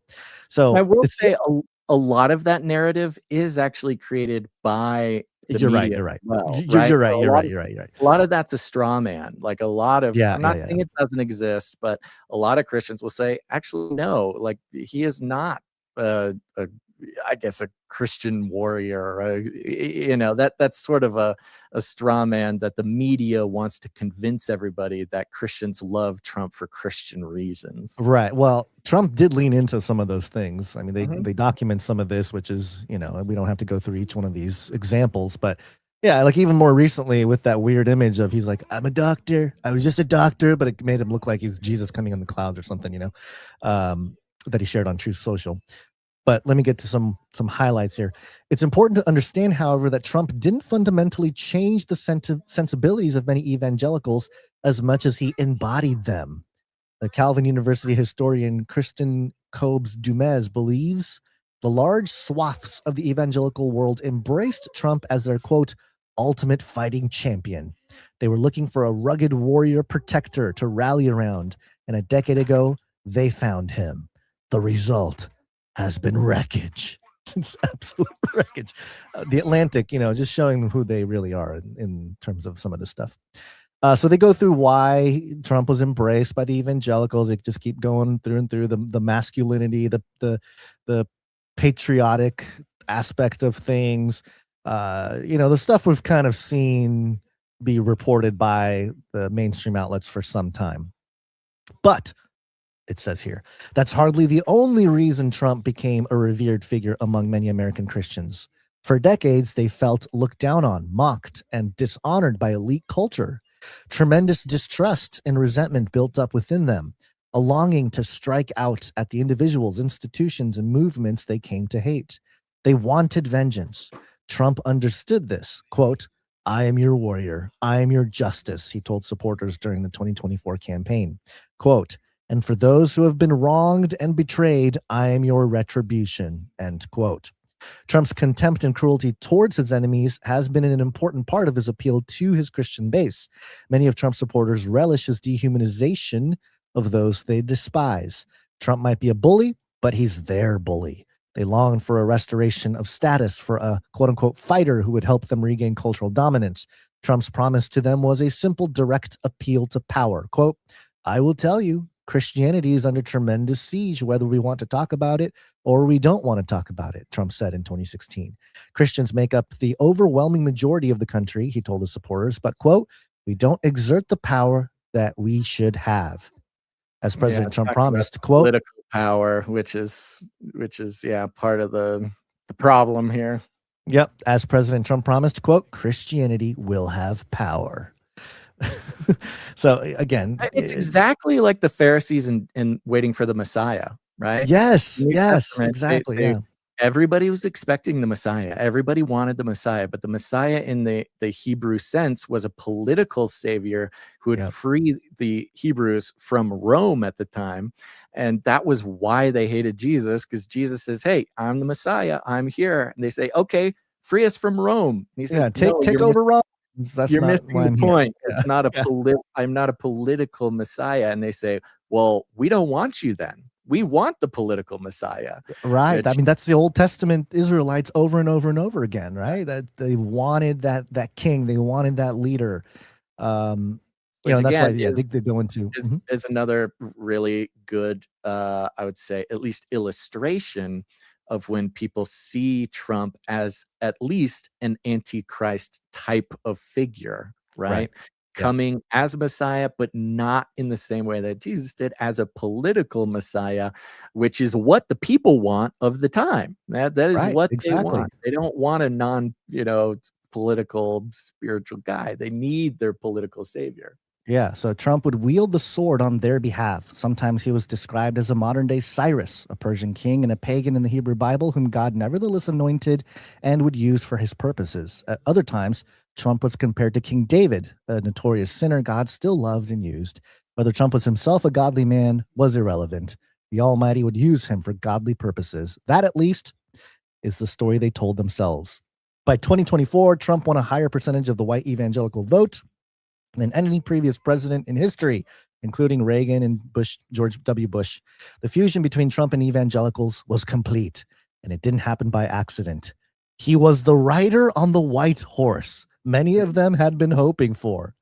I don't know if it means because there's two white horses in the book of Revelation, right? There's the first seal, which many people believe is the Antichrist. And then there's Jesus, who actually comes back on the white horse. I think that's what they mean here, but it's just funny how they don't necessarily specify. What they may not have quite realized is that they summoned something closer to William Butler Yeat's, quote, rough beast. They loosed anarchy upon the world.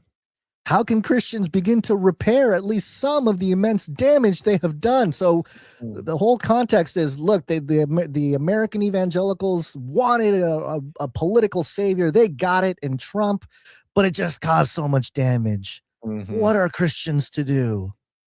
Which might not be entirely untrue. I don't think it's entirely untrue. I think they, again, like you said, I think they're part of creating and stoking, almost baiting the American evangelicals to support Trump. Because remember, that was the big psyop, was the mainstream media would just hate on Trump, lie about him, all this stuff. And that created a Streisand effect. It created this notion of, wait, why are they hating on him so much? And then they gained that political support. So, it's a little bit of both, and Trump leaning into it, obviously, for his own purposes. But you can see how it wasn't just one thing or another. It was sort of the larger spiritual psyop that created this situation here. But what is the solution? What do we do? The Atlantic has answers. The ancient tradition of Christian humanism Of course. has, Of in times course. times Wow. past, helped Christianity recover its bearings. This is really interesting. They're framing it not as a modern outworking. They're framing it as, no, this is the church in action from the beginning. It's Okay. yes, of course. The original church was just a set of principles that help society. It goes back to Yes. the last episode as well with the Zahn book. I forget what it is, where they mentioned Christian humanism, Unseen unseen existences, existences. which Yeah, came in the mail today, by the way. It came Oh, that's super quick. fast. Yeah, that Very is super fast. Wow. Yeah, so, Okay. it might be a sign. I should read it fast. Okay. But the sorry, I think we got it. Yeah, that was a thing. Listen to last episode too to see how heavy this is all hitting. The framework rests on the claim that the deepest affirmation of what it means to be human is found in the incarnation, in the belief that every person is made in the image of God. So interesting. The incarnation, okay, and in the belief that every person is made in the image of God, which is the grounding of human dignity, and in the conviction that learning, scholarship, and the cultivation of the arts and the imagination can themselves be expressions of faith and acts of devotion. It's so beautiful, and it's also so mostly true, but it misses the point because it says Christian humanism will tell you humans just how perfect you are already. You know, and again, missing the point of original sin, not mentioning the gospel, missing the gospel, the whole thing of Jesus. They even mention the incarnation, but missing the point that it requires a recognition that we need a savior. The repentance part is missing from the equation when it comes to Christian humanism is here to say God made us perfect and doesn't say that we're in need of a savior. Then what is the point of Jesus? Yeah. The roots of Christian humanism go back to the early church, to figures such as Origen, who integrated Platonism with Christian theology, and the Cappadocian Fathers. Okay, great. Although these of the wicked philosophies that this is that will creep in. Dude, this freaks me out a little bit too, because I could see even in the last, in recent history, I could see if God had not brought us through the process to bring us exactly where we are today, I could see myself reading this in the past and being like, oh, heck yeah. Perfect. Like all about it, right? Totally I can see that. Right? Totally missing this subtlety. Although these figures would never have referred to themselves as Christian humanists, that term didn't gain currency until many centuries later. They were Christian humanists in substance, if not in name. They believed classical culture and Christian faith could be allies. They wished to place human reason, philosophy, and classical education in the service of Christian revelation. Over the centuries, others built on this foundation, including Thomas Aquinas during the High Middle Ages. But Christian humanism as a phenomenon flourished mostly during the Renaissance. Desiderius Erasmus, a Catholic theologian, promoted the concept of docta pietas, or learned piety, what he called the philosophy of Christ, prioritized inward transformation and a pure heart over rigid theological dogma. Can I say something before I lose it here? Because I think just before I forget it. Yeah. I want to say this even for myself. I also want to be clear. I'm not saying that Christian humanism is bad. I think Christian humanism is also good, right? So I don't want for myself or anybody hearing me to miss the point.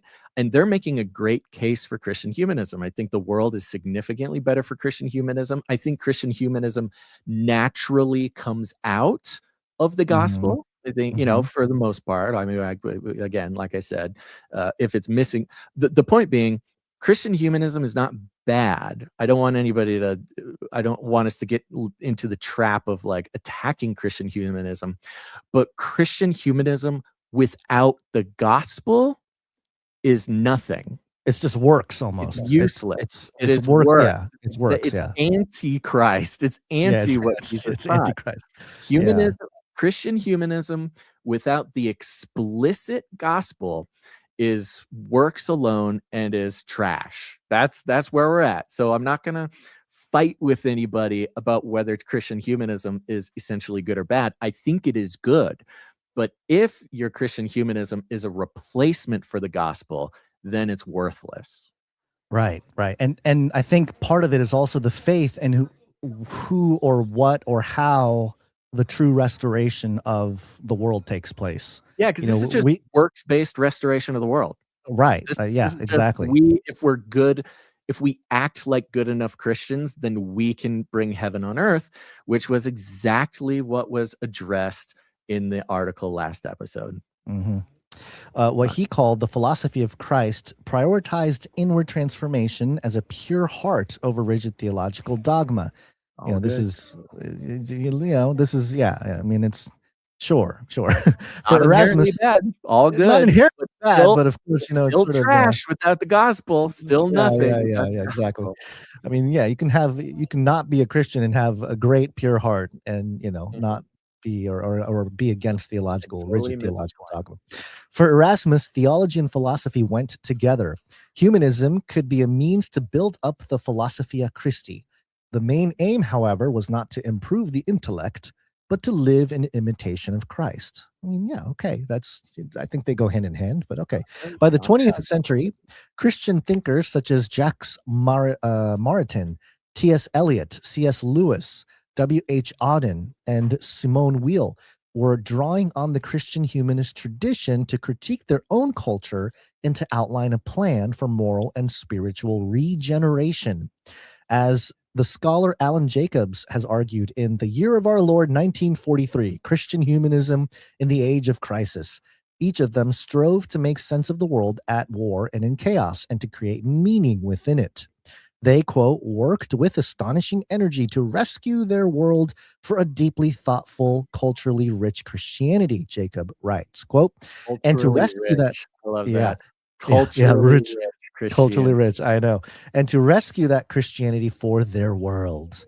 A cultural crisis created an unusual opportunity for Christian humanism to be given a new hearing. Some of us hope that it may yet happen again. Mm-hmm. Oh, they're hoping for it. They're hoping for it to happen again. Okay. Christian humanism isn't an easy concept to understand.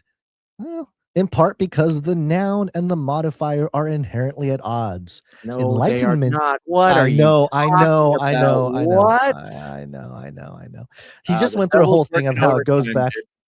The adversary is working overtime on his deception here. Well, it's just funny how he just went through it goes way back to the early fathers and it's the church and and then he says how the words he's having to say this to I don't know to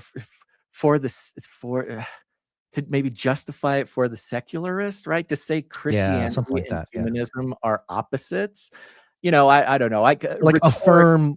Rhetorically, I could have that conversation, but that's implying that Christianity is anti-human, right? Yeah, it's just so not true. But yeah, I think it's to affirm a sort of initial reaction, maybe from the secular point of view, that you can't have Christian humanism, and they'll get into why they think that. So Enlightenment humanism is generally understood as anthropocentric, whereas Christianity is theocentric. The humanistic impulse tends to make reason the final authority, whereas Christianity is a revelatory faith. If humanists view the things of this world as ends in themselves, Christianity aims to treat them more as passing things. Historically, humanists, especially since the Enlightenment, have defined themselves against religion generally and against Christianity specifically. But the hostility runs in both directions, you see. Many Christians have been just as wary of Athens, a shorthand reference to human philosophy and worldly learning, as humanists have been of the church. In the words of the early Christian theologian Tertullian, quote, "What indeed has Athens to do with Jerusalem?" Tertullian was arguing that the Christian faith should be kept separate from corrupting worldly influences.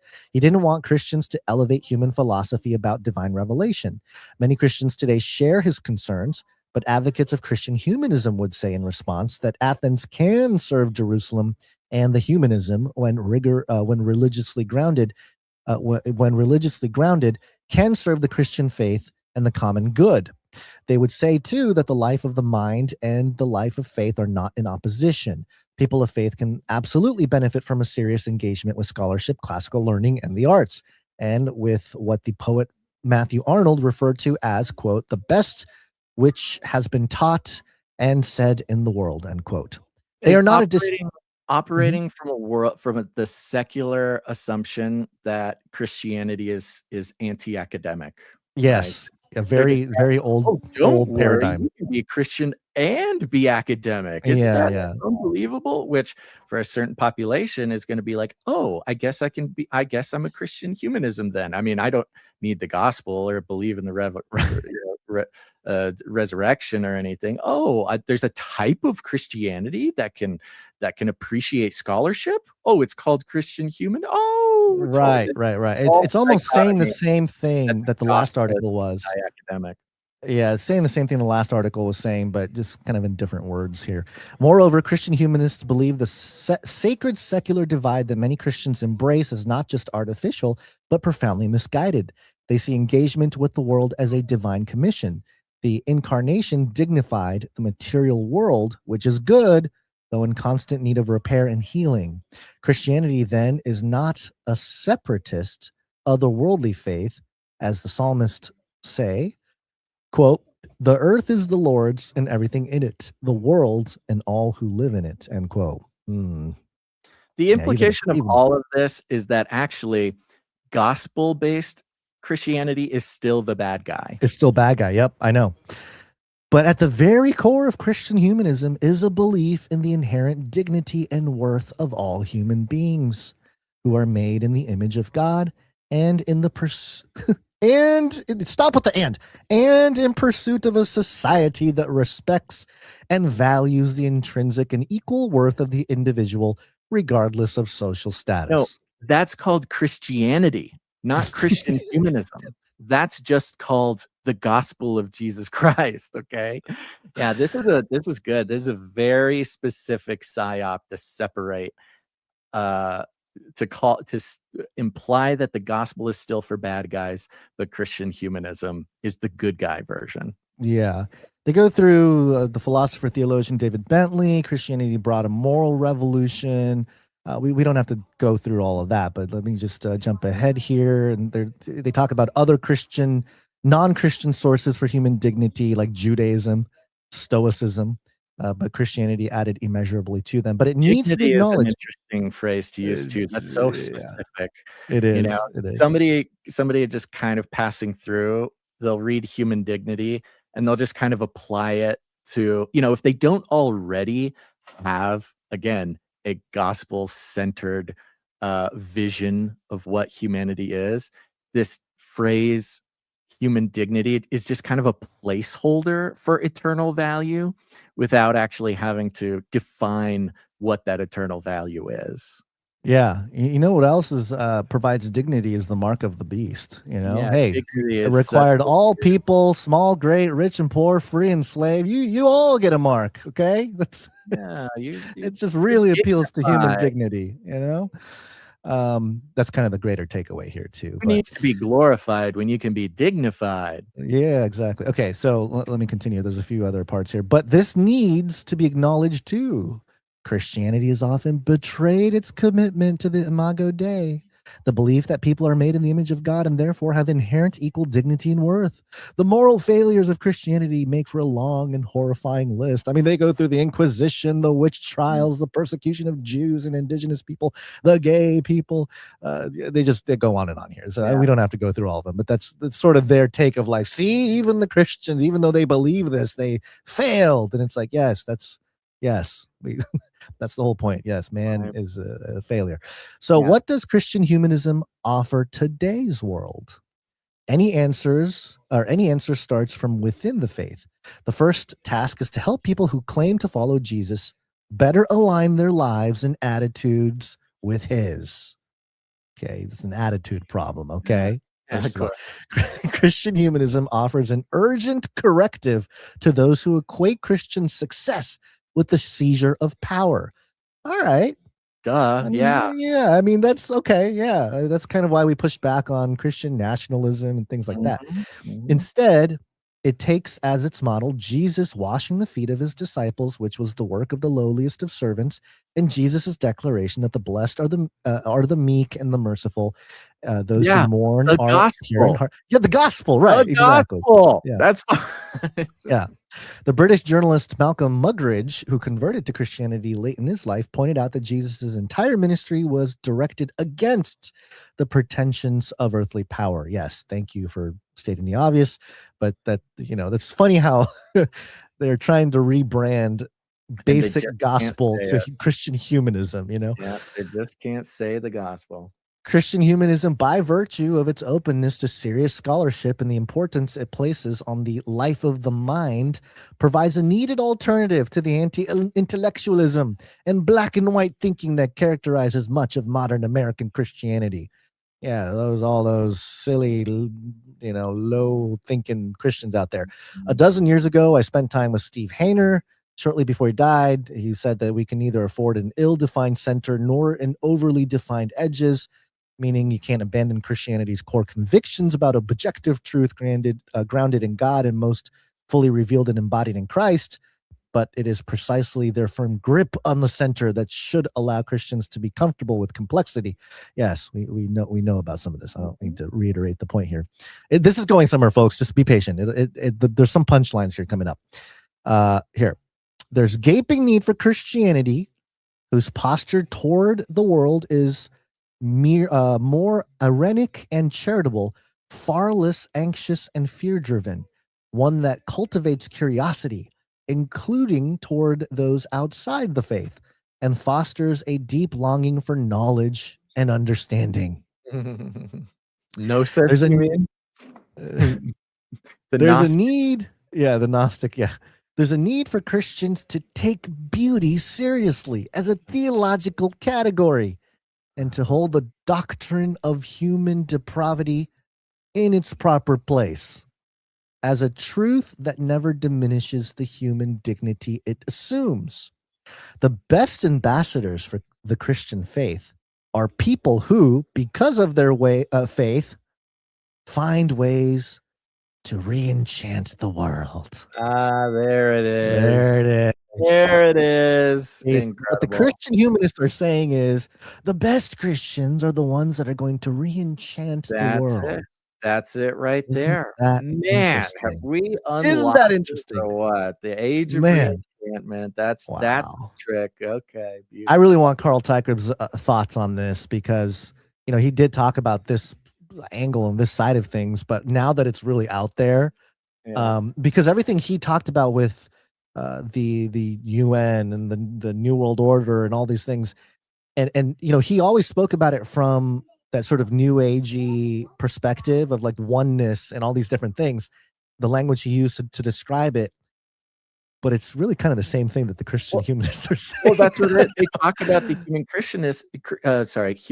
Christian humanists in its universality. They've talked Right, about yeah. the universality of it, meaning it's non-exclusive, right? It's this nobody's wrong. It's all are one. That's the re-enchantment. So the That's the re-enchantment is re-enchantment, happening, and they're coming in. The clever little trick is to replace the gospel with Christian humanism. Even my brain wants to call Your it brain wants to merge the two. human Christianism is really what it is. It's Human really, you're right. I think that's what it is. Yeah.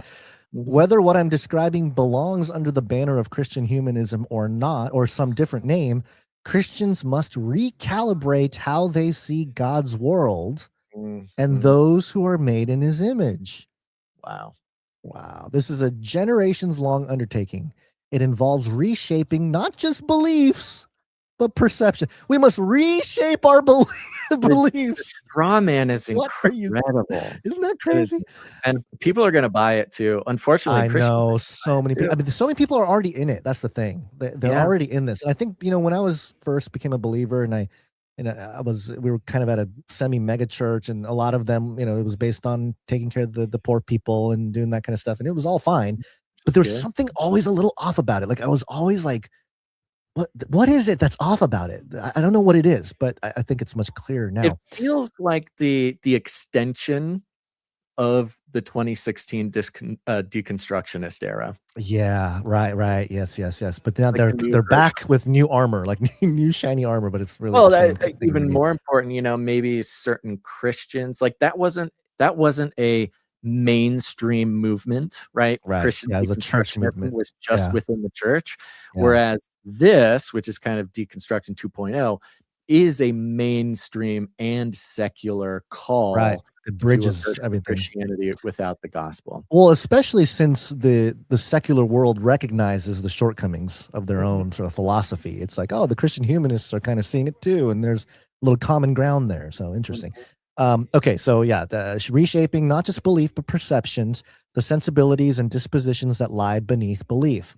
It can be done only by creating a culture in which the best qualities of Christian humanism and the concept of the Imago Dei are not just given lip service, but cultivated and celebrated in churches and beyond churches. It's so funny too. It feels like that's exactly what they're doing. They're giving it is. lip service to the I Imago know. Dei It's for so funny, human right? Christianism. Yeah. Speaking of lip service, it goes on to how he sees encouragement, how his wife and him, Cindy, they went to a conference called the Understory Festival at the Washington National Cathedral, hosted by Comment Magazine. There were writers, artists, musicians, and pastors. More than 1,000 attended. The British theologian Luke Bretherton spoke.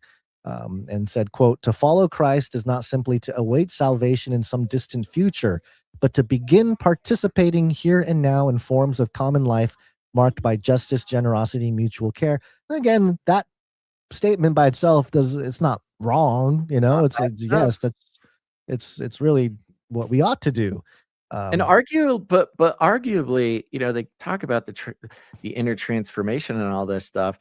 So what they're saying can be accomplished by by Christian humanism, arguably, from my perspective, is impossible without the gospel, which makes what they are defining as Christian humanism, like I said, totally worthless. It's Because it antichrist. is the gospel that creates the inner transformation that brings what they describe, and what they're doing with trying to say, oh, you can have all the transformation, you can have the salvation, you can have all the good stuff without the gospel.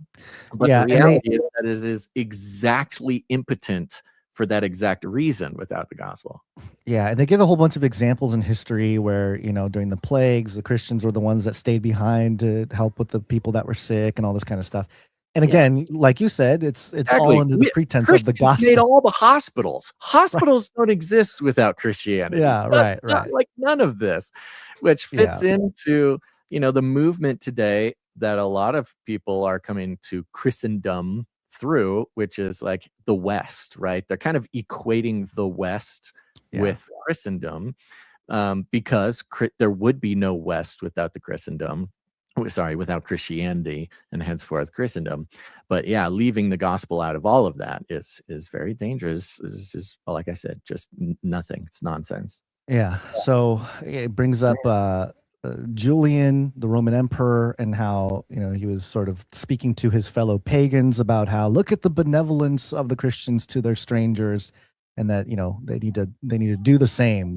Sort of a behavioral type of thing that it would be good to do. Will it do so again? In some places, it already is. Christians are showing themselves to be repairers of the breach. McLean Presbyterian. What's up with the Presbyterians? Presbyterian Church, where my wife and I attend, set up a program to assist Afghan refugees in the immediate aftermath of the American withdrawal in 2021. Today, the church partners with local organizations that assist in homelessness and the elderly and victims of abuse. Like, yeah, okay, yeah, Good. that's all great stuff, but that's again, It's just works. missing the point. Works are Yeah, good. it's Works are good, good. but it should happen because of a change of the heart and not a means to it. Mhm. And they talk about Frederick Douglass, of course, they got to bring that up. Last sentence here, narrowing the enormous difference between the Christianity of our land and the Christianity of Christ is the urgent calling of our time. Hmm. The Christianity of Christ is very interesting. I want to dig into that maybe another Yeah, that's time. But that's interesting. it's something to be to kind of think about and study. Now, I did look into this conference that was mentioned here, Comment Magazine, and they have a whole section on Christian humanism, a little Q&A thing, and they lay out some of their philosophy and what they believe and how they operate. And to be quite frank, again, like we were talking about, a lot of it is, I mean, it's just good works type of stuff. Mhm. It's like, it's kind of obvious. Like, you don't need an institution to tell you what to do. Like, you should be, if you have that true transformation and repentance, like, this It's the stuff should be kind of a earthly natural faith. artworking. Yeah, Yeah, the outworking. Sorry, earthly not artworking. faith from the thing last time, which is just a faith only for the benefit of the earth, Yeah. missing out on.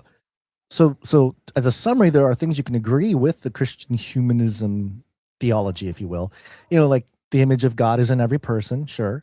The dignity of the poor, the elderly, the imprisoned, the disabled, and of course, they have dignity. They are humans. Opposition to dehumanizing ideologies and the importance of compassion and hospitality and sacrificial service. These are all, Christ-like actions. All good. And the part that is interesting though is they really press in, and this is kind of where the dominionism creeps in. They're pushing for Christians to build institutions that promote human flourishing Mm. rather than, and they're pushing back against political establishments, right? They're like, we don't want more political establishments or to win a political culture war type per se, but no, we want to promote human flourishing, which Yeah, is they want the benefits of the teaching of Christ without the obligations of dying to self, right. right? They want the Yeah. social benefits of Christ's teachings without the responsibility or the obligation to actually submit to Christ. So the parts that they are really kind of missing is like we mentioned at the beginning of the episode, a Heiser context. I'll just call it that. Dr. Michael Yeah, it's Heiser's without the context. supernatural. There's That's the no interesting thing. supernatural. There's no Yeah. spiritual warfare sort of understanding of things. There's not really the I mean, they do acknowledge human rebellion in a sense, but they're not really explaining why there is human rebellion. I mean, that article, the AI article mentioned sin, but you can go deeper with that as to why sin exists in the world, and it's not just people are bad. There Mhm. is a cosmic rebellion that's behind the human rebellion, and that's really the bigger story here. There's no concept of divine judgment. Mhm. you know uh, with a lot of what people suffer in this world, the belief, the at least for me, like I've noticed that people that really have a true understanding of the gospel, they're not necessarily looking for earthly justice. Mhm. They understand that there is this divine judgment, this divine justice that will come eventually. And so having that faith and that hope transcends any kind of worldly comfort that can be, I don't know, forced upon us at any given point. So, having that sort of cosmic or eternal perspective is missing with some of this stuff. Right. And again, it all comes down to the context of God's kingdom versus the kingdom of darkness.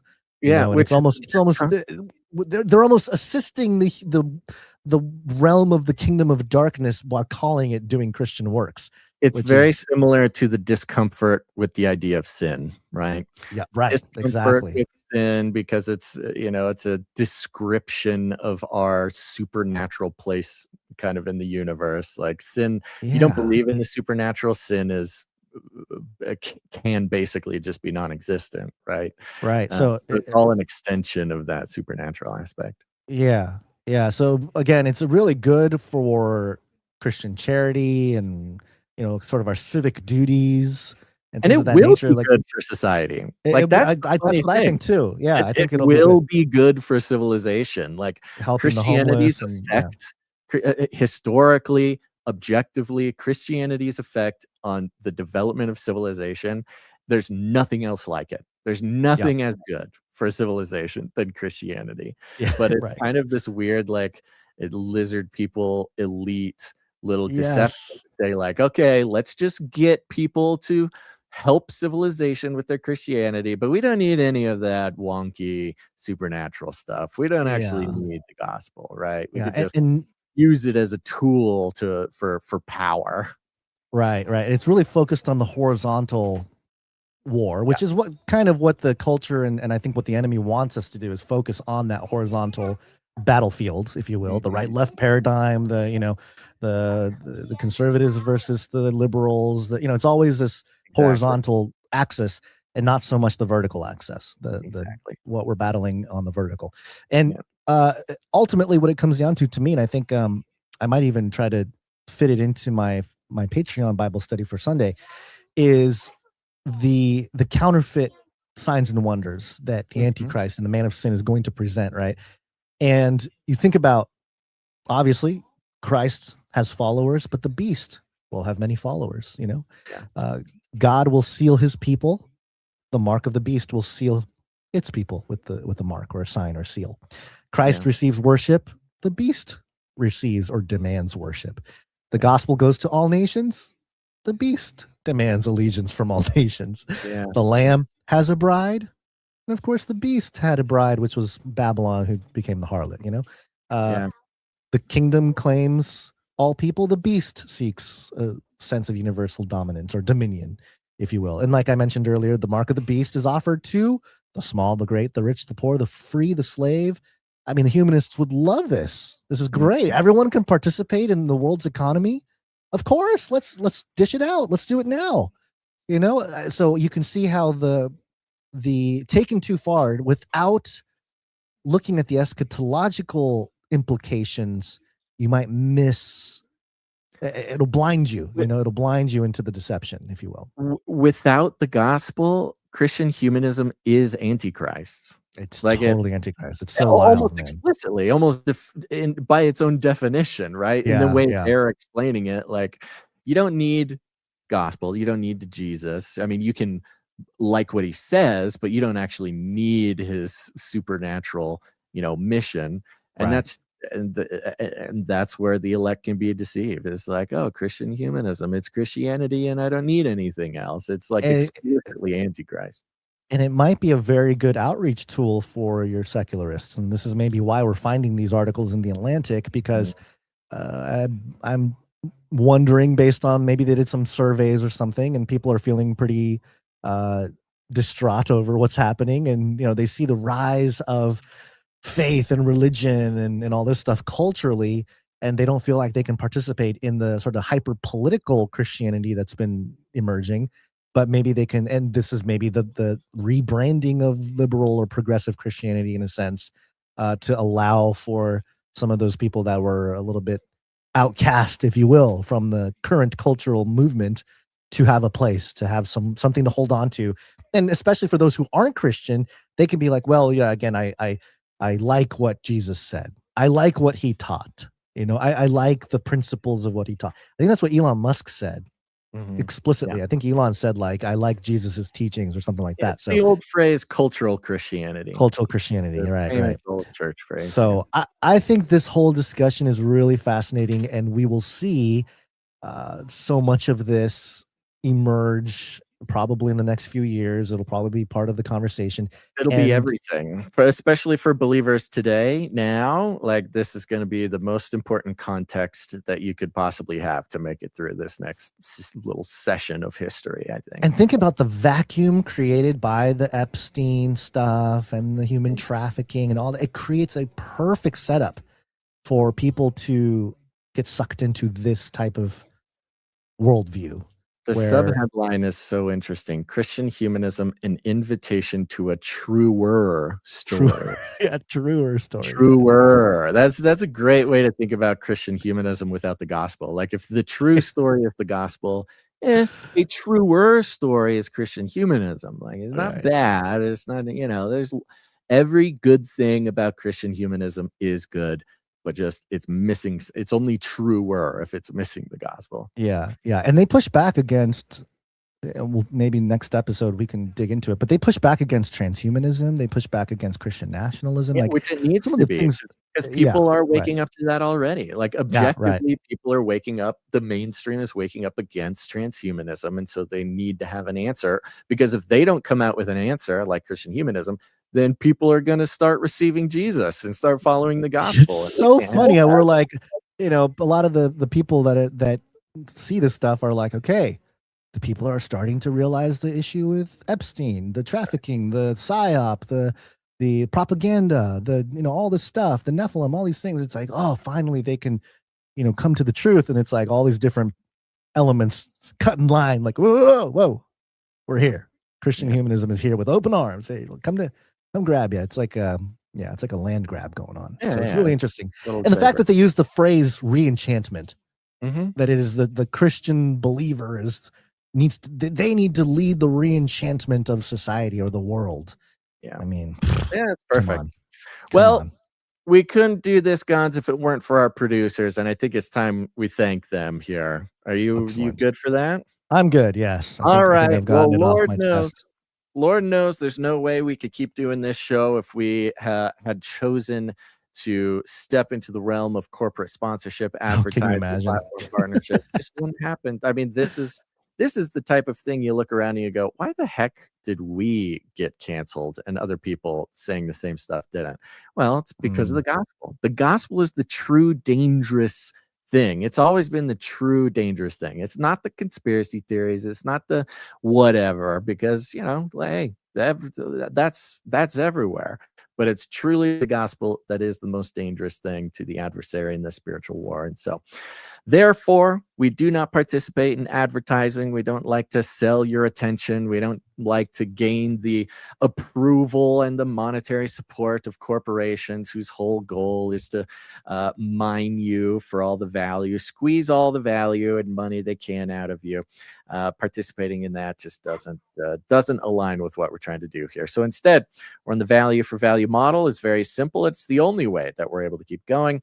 If you got any value out of this show, if you get any value out of our other shows, the only way we can keep doing it is with your support. And you can support the show with your time, your talent, your treasure.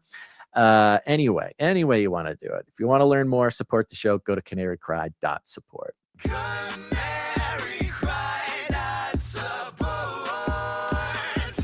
I want to start time too. Yeah, I know. I want to rush through some of this. We're going. There's not a whole lot of producers. That week continues, so don't worry, it'll be quick. But our executive producers are those who come in, support the show for $100 or more, and so we like to thank them here at the top. One executive producer for the day. So of course, a big thank you to executive producer Sir LX Protocol V2 Baron of the Brian Protocol.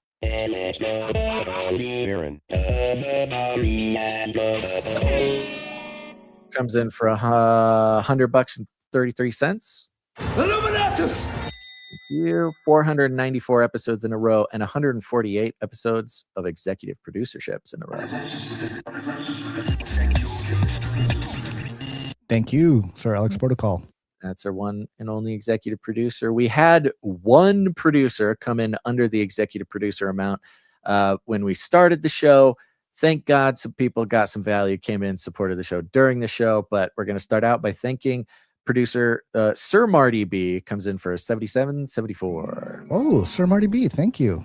Sir Marty B. Of course, we have producer Rebecca T. coming in for 43.21, 4321. Thank you, Rebecca T. She's got to be on the streak, right? Yep, 31 episodes in a row.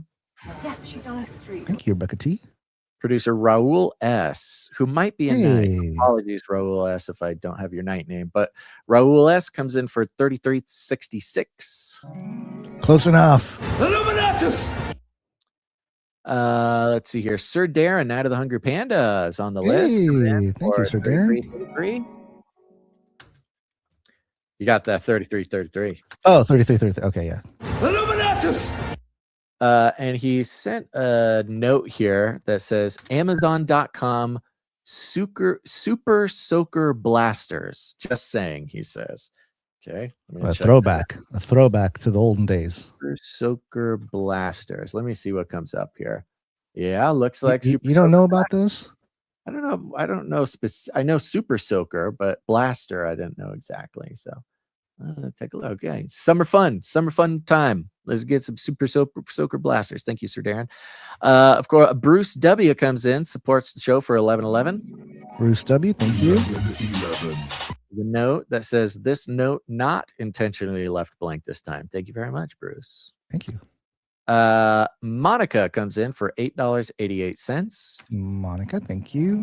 And a note that says, thank you for the prayers, fam. My father-in-law is doing well after surgery. Monica, thank you, Monica. Amen. Okay, that concludes our list of financial producers who came in to support the show for $7.77 or more, which entitles them to have a note read on the show. It is Wednesday, so we're going to thank a couple people who come in under the $7.77 because they're keeping big, long streaks going, and we're very grateful for that. Starting with, of course, Dame Tinfoil Hat, keeper of the seeds. Thank you, Dame Tinfoil Hat. 219 episodes in a row. Yeah, she's on a streak. And of course, Sir Casey the Shield Knight, 633 in a row. Sir Casey the Shield Knight. I want to, of course, thank another producer missed on the list here, but that's Cage Rattler Coffee. Cage Rattler Coffee, where value for value never tasted so good. That's right. Go to cagerattlercoffee.com. You're going to get the coffee anyways. Don't get those dirty, moldy, burnt beans from the big corporation that hates you. You can support a Canarian just like you and support the show and get the best GMO-free, single origin, organic coffee beans in the world over at cagerattlercoffee.com. And I want to thank 785 who texted and says, Basil, I want to follow up on those terrible old moldy beans. I finally finished them. I had to. I could not run away from the consequences of my actions. Every sip was a reminder of how much that large corporation hates me. It was painful, but I made it through. Never again. Thank you, 785, who is now going to be getting all of his coffee from Cage Rattler Coffee and not the big, moldy, terrible bean companies out there. We had a speak pipe come in. Oh, I do want to say, if you're an artist, you can also support the show. It doesn't matter what kind of art you do. Go to canarycry.art to upload the art there. With Lil Owen made a track for us, and we'll be playing that track at the end of the show here. Thank you, Lil Owen. And Nomen Prunte sent a speak pipe for us, and anybody can leave us a voicemail if you want. You can do whatever you want. Just know we're probably going to play it on the show, so keep that in mind. Tell us if you don't want to play it on the show, but if you go to canarycrynewstalk.com, you'll see a green tab on the right or the bottom of the screen. Click on that green tab, and you can record us a 90-second message. We have one from Nomen Prunte here we're going to play. Nomen Prunte here. This is Squeaky Clean. A leper came to him, imploring, kneeling, and said, "If you will, you can. Make me clean." Pity moved him. He stretched out his hand and touched him and said, "I will. Be clean." Leprosy immediately left him. He was made clean, and Jesus at once charged him, said, "Say nothing to anyone, but go show yourself to the priest. Make offering, Moses commanded, for your cleansing, for a proof." He went out and talked freely and spread the news about it, so that Jesus could no longer enter a town. Out in desolate places, people were coming to him from every quarter. Jesus touched the leprous man, the one cleansing offering. Amen. Thank you very much. No, Thank you very much. Amazing. Monica sent a text that I think is important for this episode. She says, the verse that comes to mind regarding Christian humanism It's Matthew 7:21-23. Not everyone who says to me, Lord, Lord, will enter the kingdom of heaven, but the one who does the will of my Father who is in heaven. On that day, many will say to me, Lord, Lord, did we not prophesy in your name and cast out demons in your name and do many mighty works in your name? And then will I declare to them, I never knew you. Depart from me, you workers of lawlessness. Thank you, Monica. Yeah. She That's texted a hard that to the Canary Cry text message alert system, which you can get on by texting the word Canary to 877-740-3226. Go do it. And last but not least, we got a couple producers who help us out with their time. A big old shout out to our time stampers. Timestamp, it's hard work. Timestamp. That's right. Yes, Is it Jade Bouncerson? I bet it's Jade Bouncerson. I think it's Jade Bouncerson. Morgan There's no one else right now doing it. So yeah, Jade Bouncerson, thank you for episode 947. And Morgan E when she hops in. Yeah. Shout out to the tech team. Big shout out to the tech team. And thank you to Jam for heading up the Telegram channel. Thank you to Adam42 for heading up the Discord channel. Go to canarycry.party if you want to join those groups. You should join those groups. Get in, fellowship with other Canarians, or go to canarycry.community for another fellowship experience. Thank you to Joe for the feedback. Thank you to Clank for everything you're doing, Clank. Clank sent an email. We have his night name wrong on the Roundtable website. Okay. So we'll fix that. We'll fix that, yeah. And of course, a big shout out to Sir Ike for doing everything he does for the show. Couldn't do it without you. Thank you, Sir Ike. And other than that, share the show, folks. Share it with your friends. Share it with your family. This one in particular, share this with all your Christian friends and family, even if they're not total weirdos like you. But we call it rattling cages, and all you got to do is walk right up to them, grab them by the cage, and then you shake it. The end of the world occurred pretty much as we had predicted. I want to shake things up, stir up some controversy, rattle a few cages. Hey, stop that! You'll never silence me. I'm the last angry man, a crusader for the little guy. Leave the bird alone. Never. Rattle a few cages. Rattle a few cages. The human race will have every opportunity to improve. And if they don't? Ask Noah. That's right. Just ask Noah. Guns, you got any last words? Have a great Canary Cry Clubhouse tomorrow. It is Propaganda Rooster Remembrance Day. So celebrate that with Basil tomorrow. Yeah, I missed that little guy. Yeah. All right, everybody, stick around. We got a track from Lil Owen after the show here. But thanks for tuning in to this episode of Canary Cry News Talk. We're going to be back on Monday. We got Clubhouse tomorrow. So make sure to tune in. But until then, think outside the page.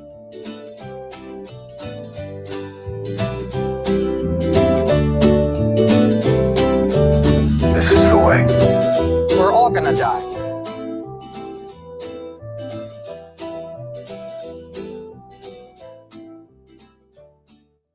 Remember, reality is an illusion. The universe is a hologram. Buy gold. Buy!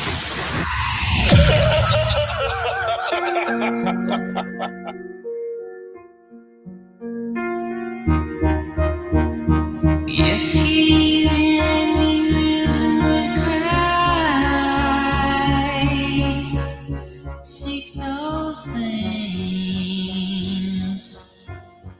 which are above,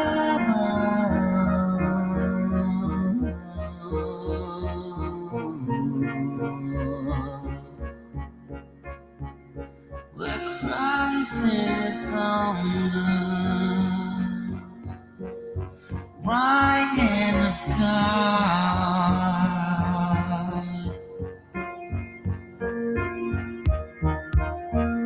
Set your affection on things above, not on things on the earth.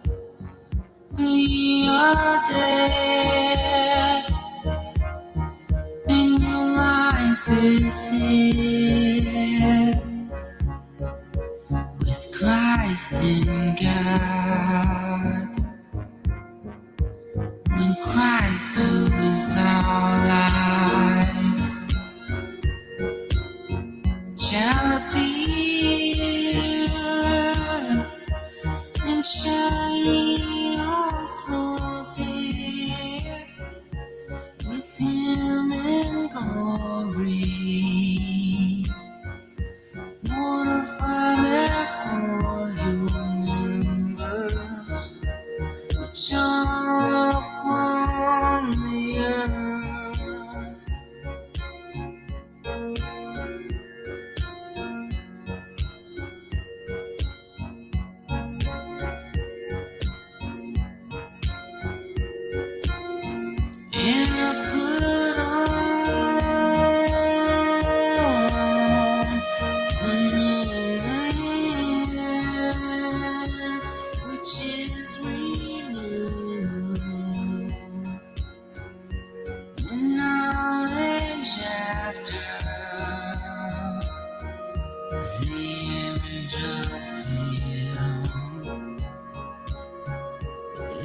created here,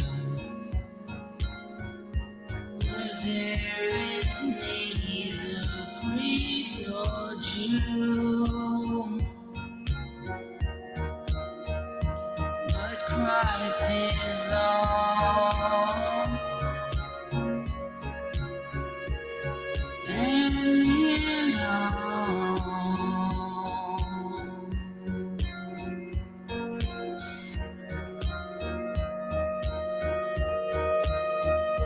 And above all these things, put on charity, which is the bond of perfectness, and let the peace of God rule in your hearts. Value for value. We take no money from corporations, commies, or cartels. Canary cry.